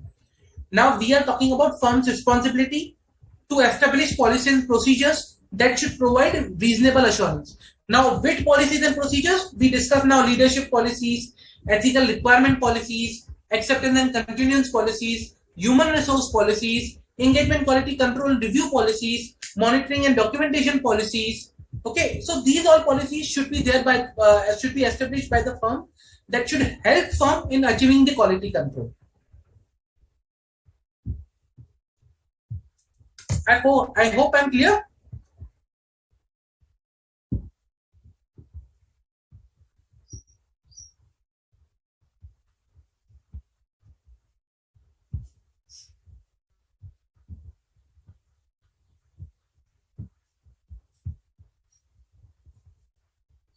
Okay, let's see one of the past question that was asked in November 2019 from this particular topic.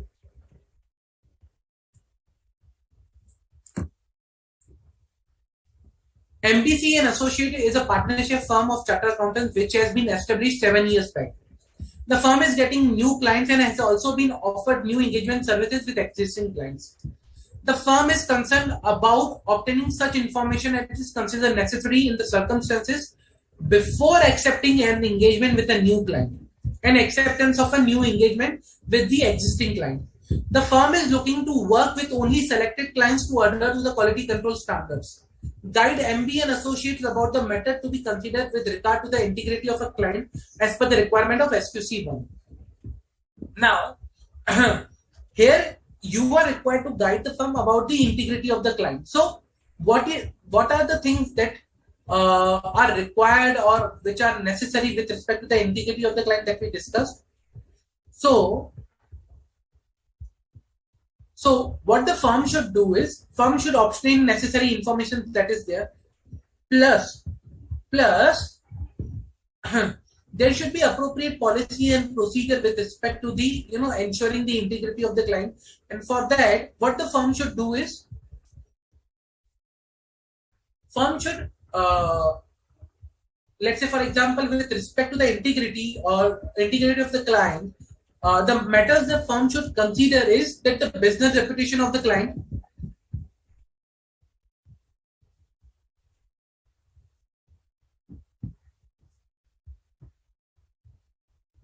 okay, client's nature of business.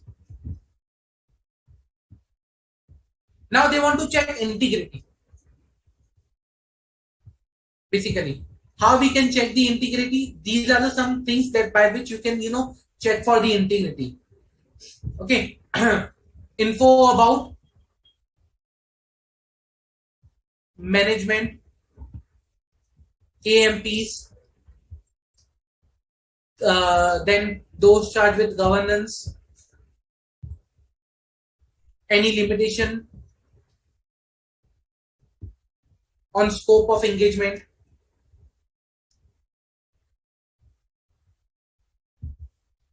okay, any scope limitation on the scope of management, specifically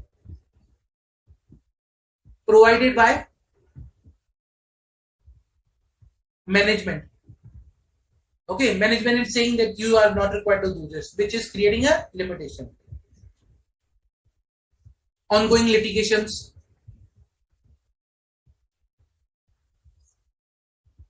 can be money laundering, can be FEMA related, something like,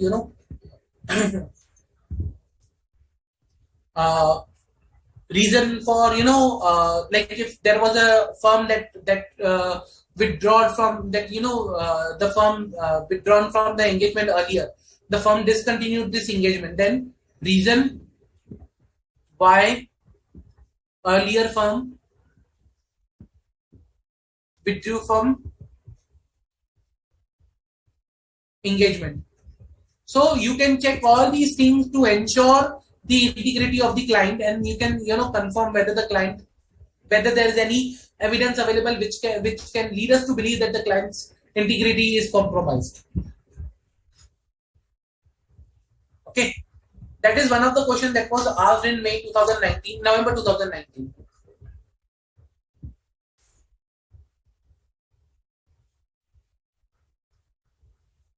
That was of 4 marks. 1C. Okay. So this was one of the questions that was asked in past for the SQC1. Now see guys, SQC1, how you are required to... So as for SQC1, how you are required to do is, see, whenever you are answering any question, understand 2 things. First, what is asked? Here it is asked, guide MBA and Associates. Guide MBA and Associates about the matters to be considered with regards to integrity of a client. And the reference. Second, you need to see the reference. Okay, we need to guide according to what? So we need to guide as per the requirements of SQC1. So whenever you are answering a question, first understand what you are required to ask. Okay. You are not required to ask the requirement of SQC1 with respect to the policies, but some matters that you are required to take care with respect to the integrity of the client. Some people, some student might answer, okay, the SQC1 requires us to ensure the integrity. That is there. That is already given in the question. The question is asking you to guide how to check integrity rather than providing the requirement of SQC1 on the integrity. Clear? You should differentiate what is asked and how it is asked. Any doubts?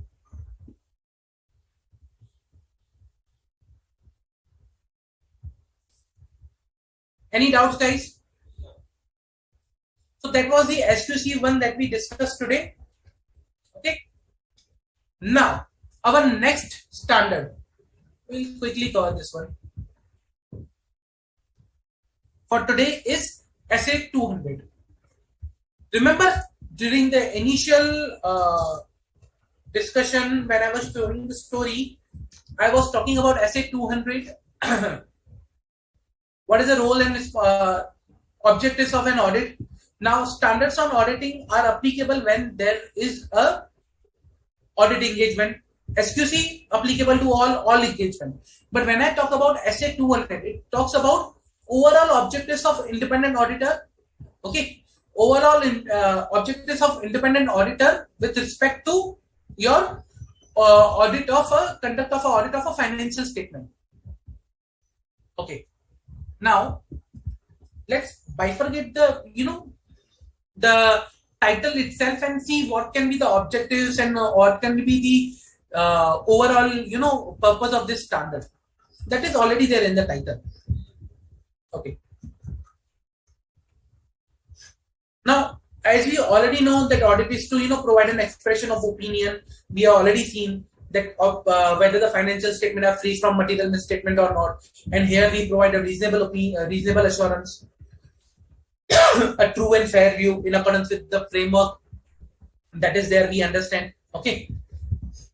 Now, SA requires an auditor to provide a reasonable assurance that is already established. Now, we are required to establish the concept of materiality. That is also we understood. So, if I say the overall objective of the independent auditor,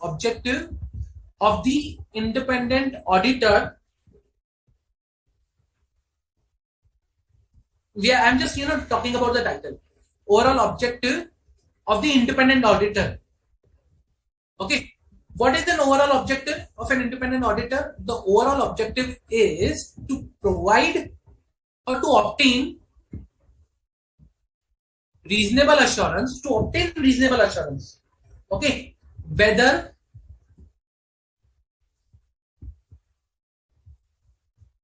financial statement are free from material misstatement. Okay. Financial statement are free from material misstatement and to report on the financial statement.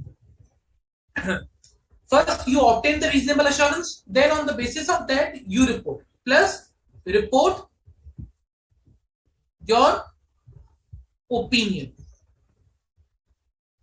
That's the overall objective. Okay, that's the overall objective of the auditor with respect to the audit. Now, when I talk about overall objective, okay, of the audit, basically what I talk about here is that sorry.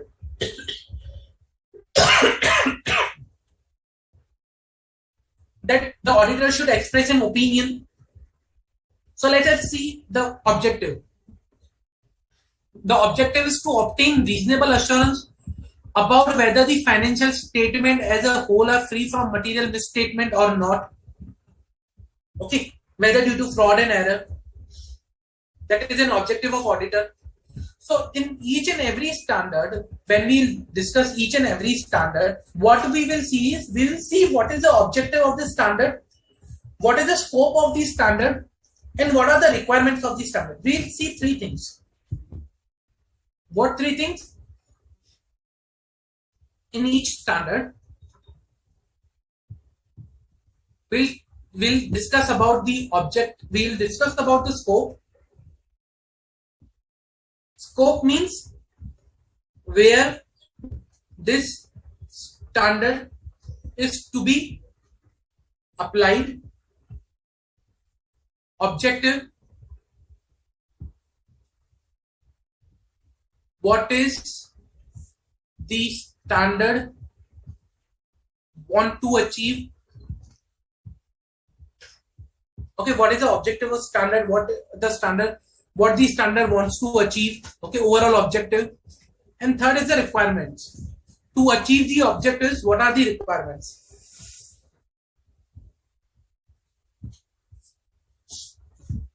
Objectives, what is required to done?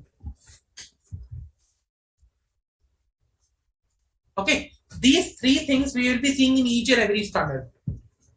and the whole standard will be uh, behind this. Plus there will be additional requirements of documentation in each standard. Like what are the things that are required to be documented, that we'll see. Okay, so the objectives of auditor is to obtain reasonable assurance and to report on the financial statement that we already saw, and to communicate as required by the standards in accordance with the auditor's findings. So whatever you will identify, you need to communicate. Okay, that's the objective of the auditor. And the standard says that auditors should exercise the professional judgment, the professional skepticism, so that they can obtain the reasonable assurance. That is fine, we will see. Second thing, the scope. What is the scope of the standard? If you see the title says that conduct of an audit. Okay, overall objectives of the auditor and the conduct of an audit. So that means that the scope is an audit of an financial statement. That is the scope of standard. So the scope says that the standard establishes the independent auditor's overall responsibility when conducting an audit of financial statement. So the standards establish overall auditor's responsibility when an audit is conducted for the financial statement. That is the scope of this particular standard. Okay, and objective is to ensure and establish the overall responsibility. And what is the responsibility we are talking about? Reasonable assurance, obtain reasonable assurance. Okay, report on the financial statement based on your findings. That is the base of the audit, or the audit we are talking about. And that something is coming from SA 200. Overall objectives of independent auditor, that is to obtain reasonable assurance and to report upon the audit of finance, to report upon the financial statement based on the findings during while conducting the audit. That's it. That's the requirement of SA 200. Now, the thing is that when we talk about obtaining reasonable assurance whether the financial statement are free from material misstatement or not, or when we talk about report on the financial statement, so before also there are certain other requirements that the auditor are required to comply with. So when I say auditor's overall responsibility, we understood the responsibility is there to obtain reasonable assurance, but there is some additional responsibility also, that is to comply with ethical requirements,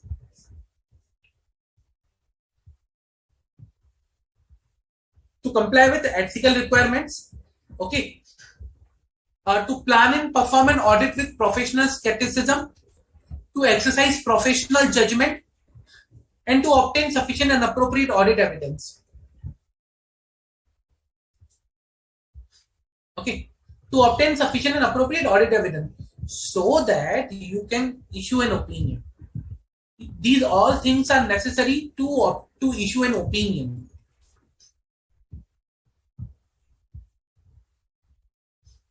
Okay. Any doubt till now? Any doubt?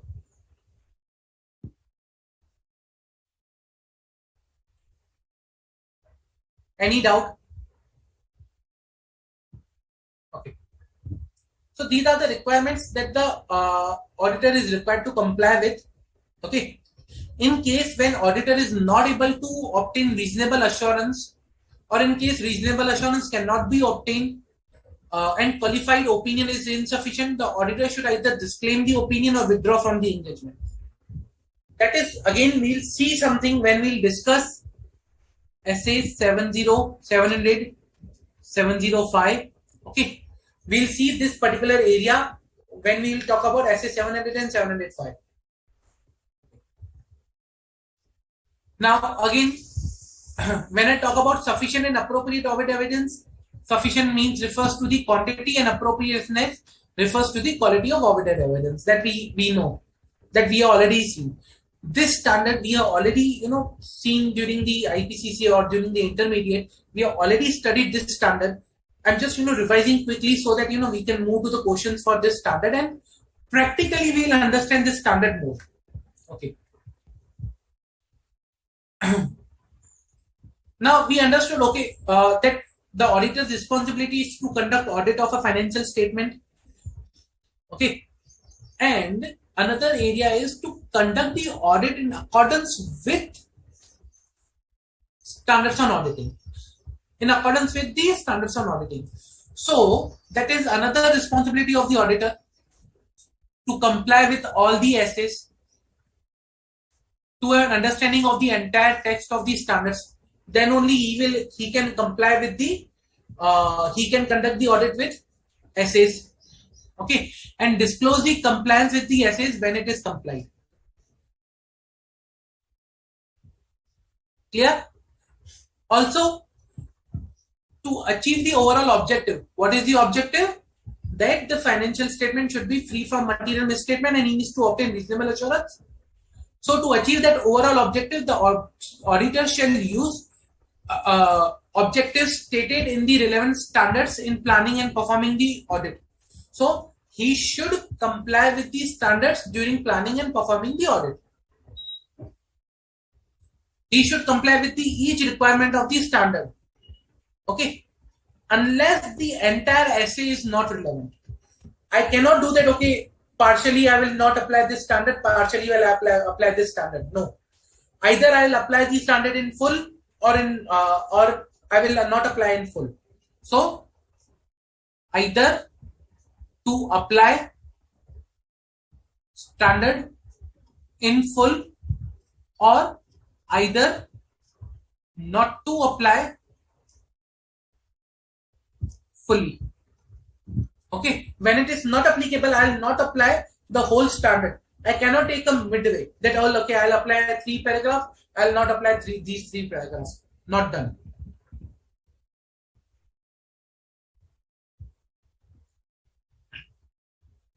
Okay.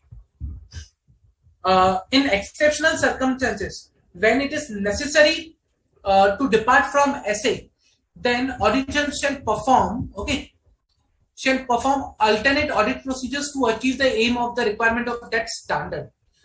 Either,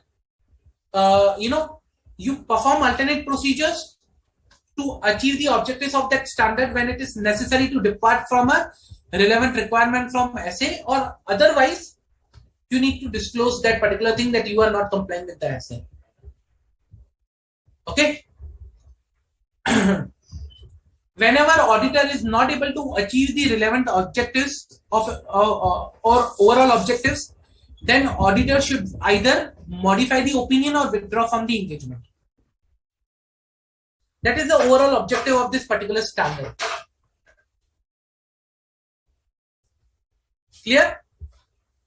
Now let us deal with the questions. Let us take the questions and understand the standard more technically.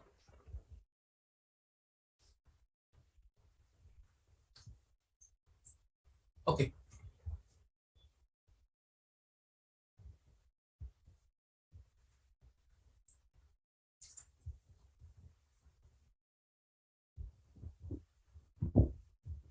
So let us deal one question. Mr. G, a chartered accountant, while auditing the financial statement of MNO Limited, identified that the payable balance can be misstated as there is a huge risk of fraud assessed due to past findings. Based on the available evidence and the facts on the hand, it was evident that the accounts payable balance require extensive testing during the audit. However, Mr. D decided not to perform extensive testing and document the same as a professional judgment. Mr. G was of the view that based on his detailed knowledge and experience, he is eligible to take professional judgment which he deems fit in the current situation. In the light of SA 200, evaluate whether the professional judgment exercised by Mr. G is correct or not. So, we are talking about professional judgment and SA 200. So, the professional judgment exercised by Mr. G was correct as he has detailed knowledge and experience in this particular field. Mr. G should also document his experience and knowledge while documenting his professional judgment so that anyone referring to the documentation independent of the audit team can understand the competency of auditor. Professional judgment should not be exercised when there are clear facts and circumstances available to support a decision, and hence professional judgment exercised by Mr. G was incorrect. Professional judgment exercised by Mr. G was incorrect as he did not obtain written representation from management or those who are charged with governance regarding the rectification of previous year misstatement and acknowledgement of the current year balances. So we are talking about professional judgment.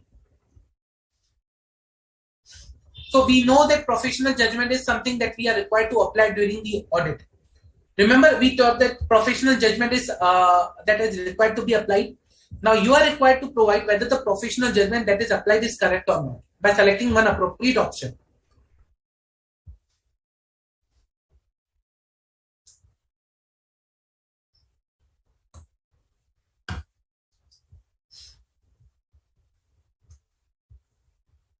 Come on, pretty easy. There is nothing difficult in this.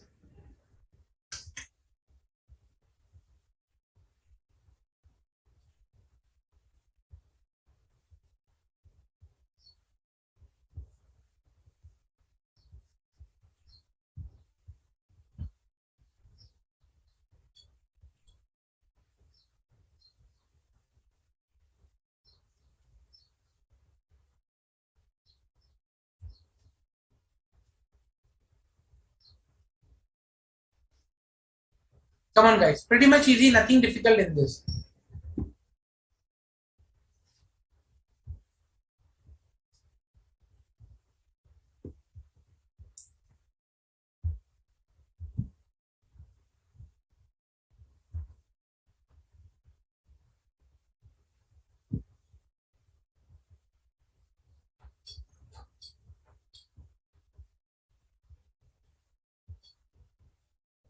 So we are talking about professional judgment.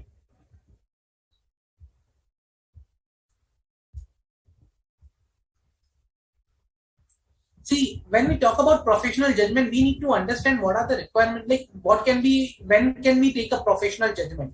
Okay. So it's very important to us to understand the term professional judgment, because we cannot say that okay, this is a professional judgment we have taken. But there should be some basis for a professional judgment. There should be some underlying things that should be there. Okay. Professional judgment is essential to the proper conduct of audit. That is necessary.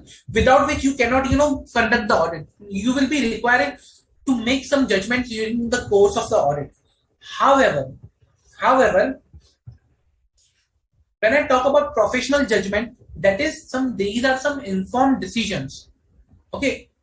they are informed decision throughout the audit that are that cannot be made without the relevant knowledge and experience to the facts. Now when I talk about professional judgment, there should be underlying facts, there should be underlying circumstances available to support the decision. Okay, to support the decision. Now when I say these should be available, like these should also be distinguishing features that can be okay on the basis of which I can take a professional judgment. Basically, now the professional exercise of a professional judgment in any of the particular case is based on the facts and circumstances. Like whatever facts and circumstances of the case are, that should be based on that. Okay. Now in the current case, the payable there is a risk that the payable can be misstated due to huge fraud risk. Okay, because there were previous year misstatements. Now, based on the evidence and facts available, it was evident that account payables require extensive testing.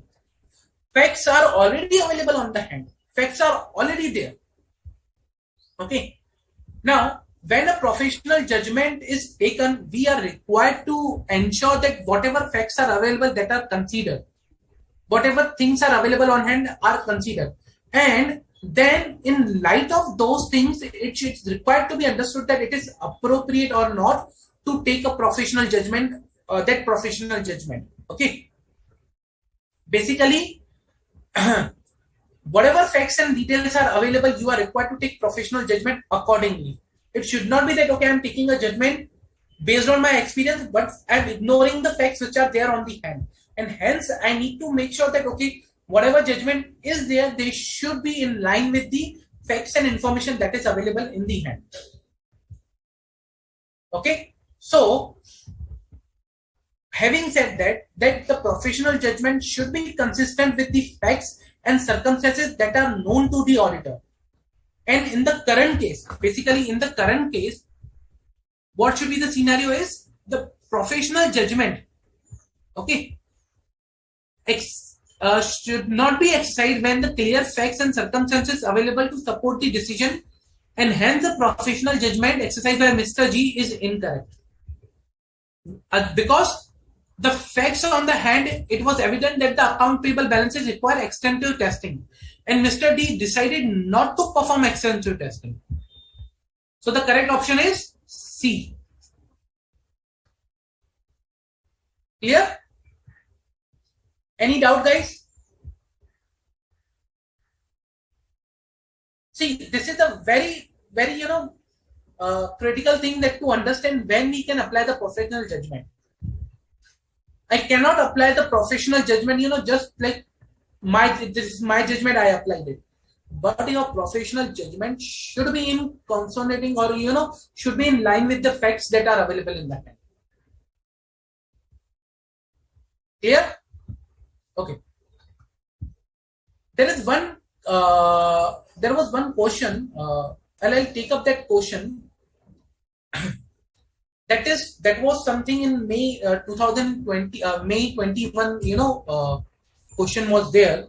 But again, I'll take a certain portion of that particular question. Okay.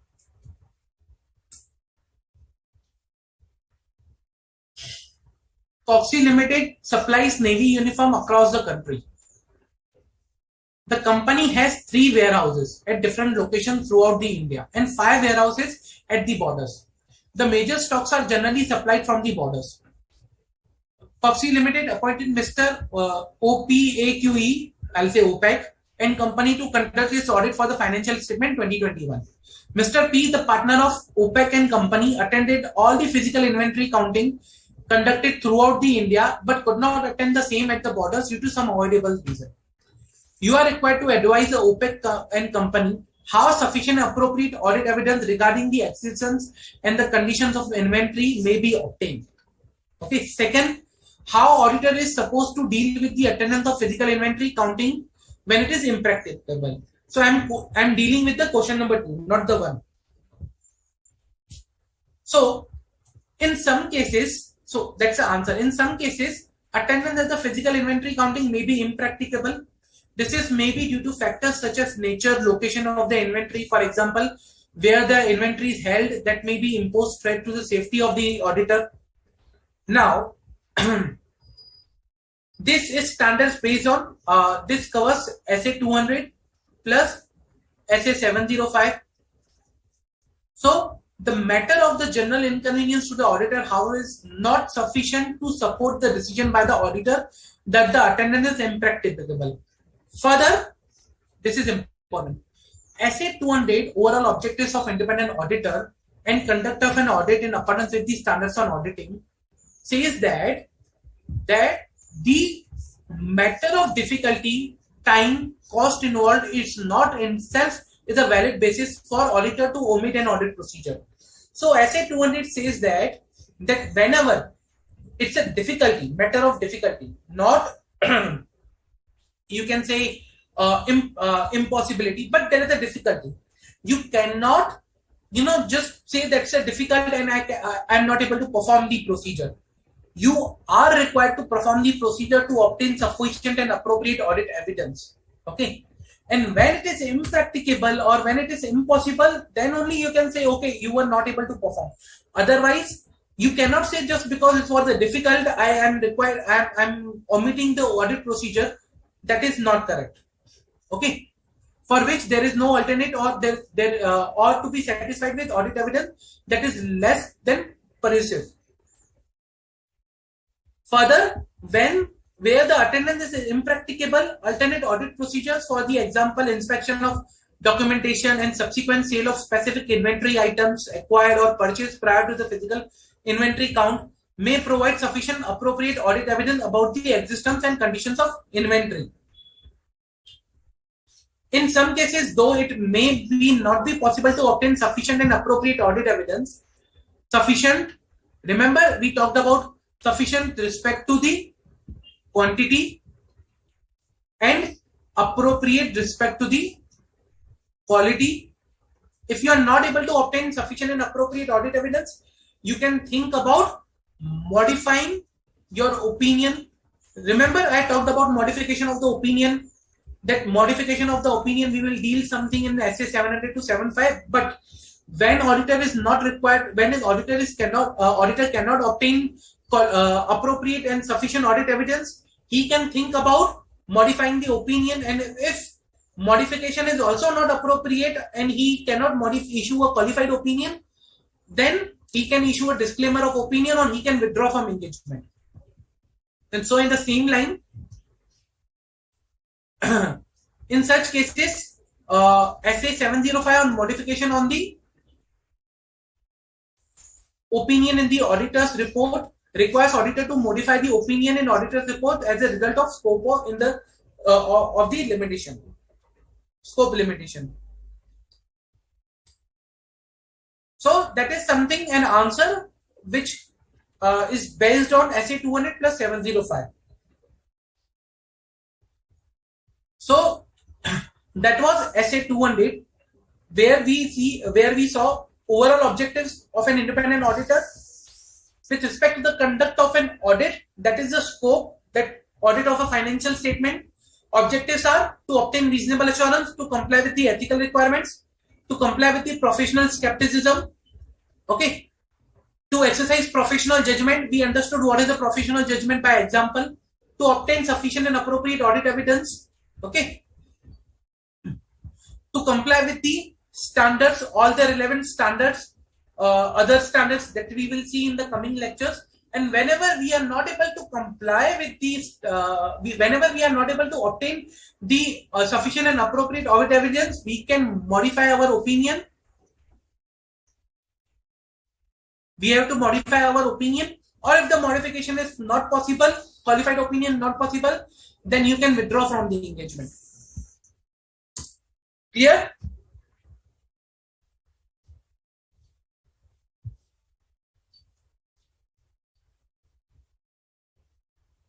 Any doubt, guys? Any doubt?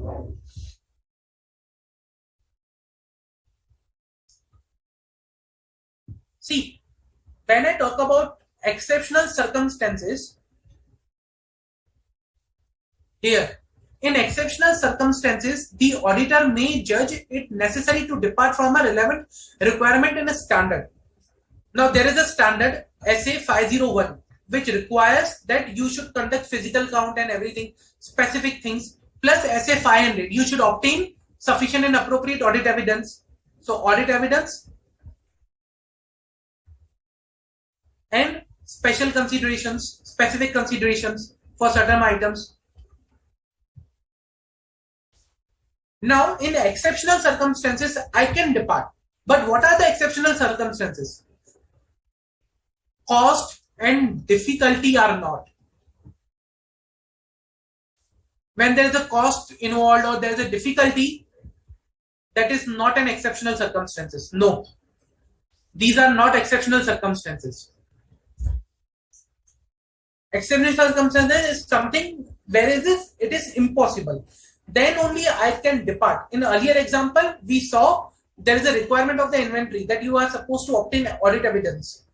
That's, if there is a difficulty here, the question says that major stocks are supplied from the borders, okay, and attend all the physical inventory counting conducted throughout the India, but could not attend due to same at the border due to some unavoidable reasons. Okay, now this shows that there is a difficulty, but not practical impossibility.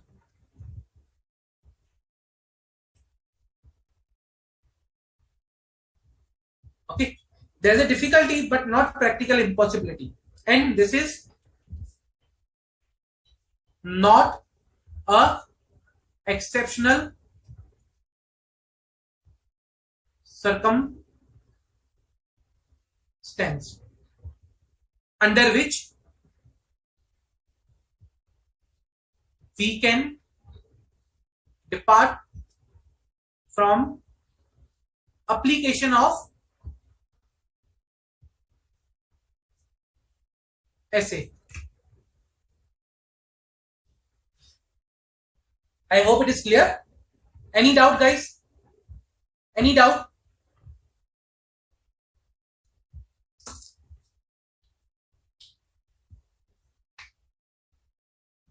Okay. So if no further doubts, then let's take one of the queries that we have received. So the query says that under so this is related to the company's audit schedule 3, if I understand. Under non-current asset, we have other financial asset. Further, under which we have security deposit amount. Can you please explain what is the nature of this amount and what this pertains to? Okay.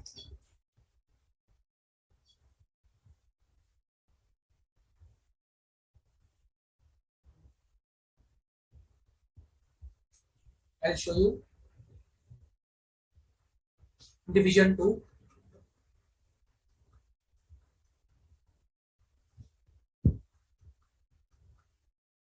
Let me go to that particular area.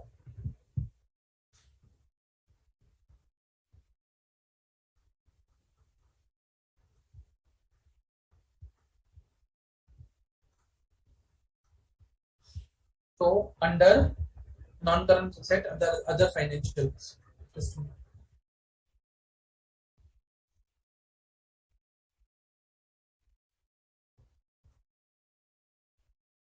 Okay. Under non-current asset, other financial assets, we have a security deposit. So you want to understand the nature of security deposits and the amount that is involved here. So see, a lot of times we provide a security deposits. Okay, these are these are security deposits that are given basically can be pertaining to, let's say for example, there is a long-term relationship with one of the customer that or one vendor where we have, sorry, it's a asset. So that's a deposit. Yeah, we have provided to the vendor. So let's say for example, security deposit provided for some of the how can I say that, contracts that we have entered, long-term contracts, or you can say at times, there is the electricity security deposit that we provide to the electricity department, or we have provided security deposit to some vendors with respect to some of the contracts. So there can be a multiple type of security deposit which are involved over here. So, so basically, the nature can depend upon type of security deposit that is there. It can be given to vendor, some state authorities. In case of government contracts, we provide security deposit to government contracts. So that depends upon the type of the transaction for which the security deposit is created. Then your second question is, while making the aging for scheduled trade payables at the board I have witnessed that all amounts are inclusive of GST. Can you please explain whether in general GST amount is to be included in computation of total creditors or not? See, that depends upon whether you are taking the basically how you are recording the trade payables. But generally, it will be part of the your what you say trade payable reason, because whatever charges, that whatever amount you are required to pay to that particular vendor is inclusive of GST. So today, if you pay, let's say for example, my bill is of 100 rupees.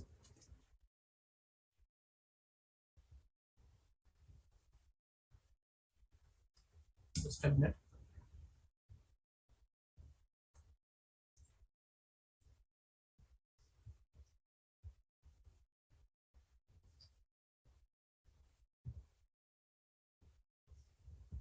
Let's say my bill is of 100 rupees for goods, plus there is a 18% GST, that is 18 rupees. So I'm required to pay 118. So this will go to my purchase. This will go to my GST if I will claim. And this is amount something I'll show into my vendor that I'm required to pay 1118. And this will plus with GST. So balance with GST will be disclosed into the vendor. Unless and until some another way of accounting, very complex way of accounting is not followed, where the GST is parked into some other account. Usually it is with GST. Okay. So amount are included with GST in the trade payable aging schedule, because this is the amount you are required to pay.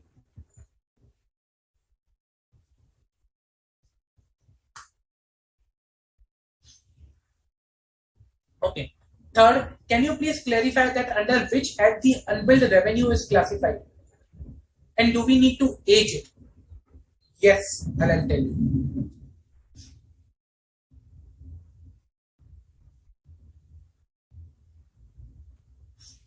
See, your unbilled revenues are your sort of assets. Okay. So unbilled dues, or see, for example, in trade receivable, it says that unbilled dues shall be disclosed separately. So unbilled dues or unbilled revenues are required to be disclosed separately, and that is into the trade receivable aging schedule. So you are required to provide trade receivables, plus if there is an unbilled due or unbilled revenue, you are required to provide separately that information with the aging. So I'll show you some at one more place.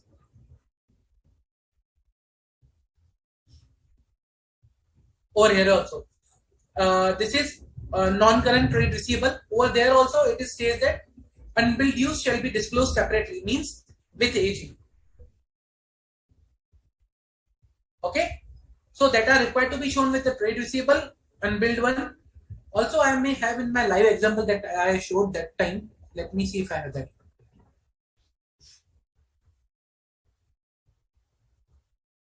There will not be aging because this was still yet FY 2020 financial statement. So before the amendment, but again, I might have the unbilled portion over here so that I can show you.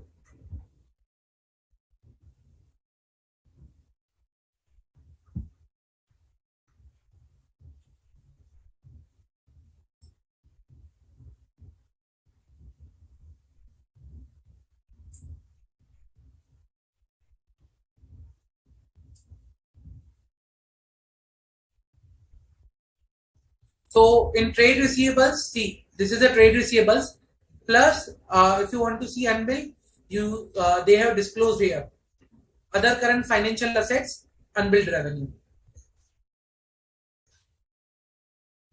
So you can disclose here also. But based on the new amendment, now unbilled is required to be disclosed with trade payables, and there should be detailed aging also should be provided for this. Okay, so that was a earlier one, but now it is required to be disclosed with trade payable, trade receivables. That's a change.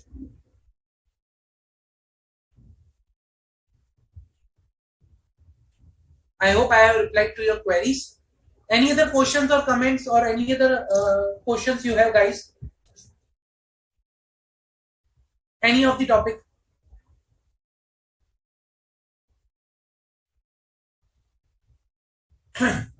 No? Okay. So, guys, I'll suggest you to read in the next lecture also. When we'll connect in the next lecture, please go through these standards so that you can ask questions and you'll have a better clarity and understanding of these standard. Number two, please read whatever we are discussing over here after the lecture and before for the next topic before the lecture, so that you can have the understanding of the topic. Also, I'll ask you to please participate and ask as many questions as you can, so that it will enhance your understanding. Also, provide your feedback. That is very important for us to understand what things you are liking, what you are not liking, what you need additional, where you are facing difficulties. That is very important for us. Okay, so please provide your feedback, ask questions, participate. You will have a better understanding, and we will be discussing the topics for the next lecture as per the schedule. Okay, see you in the next lecture, guys. Thank you. Have a nice day. Take care. Bye.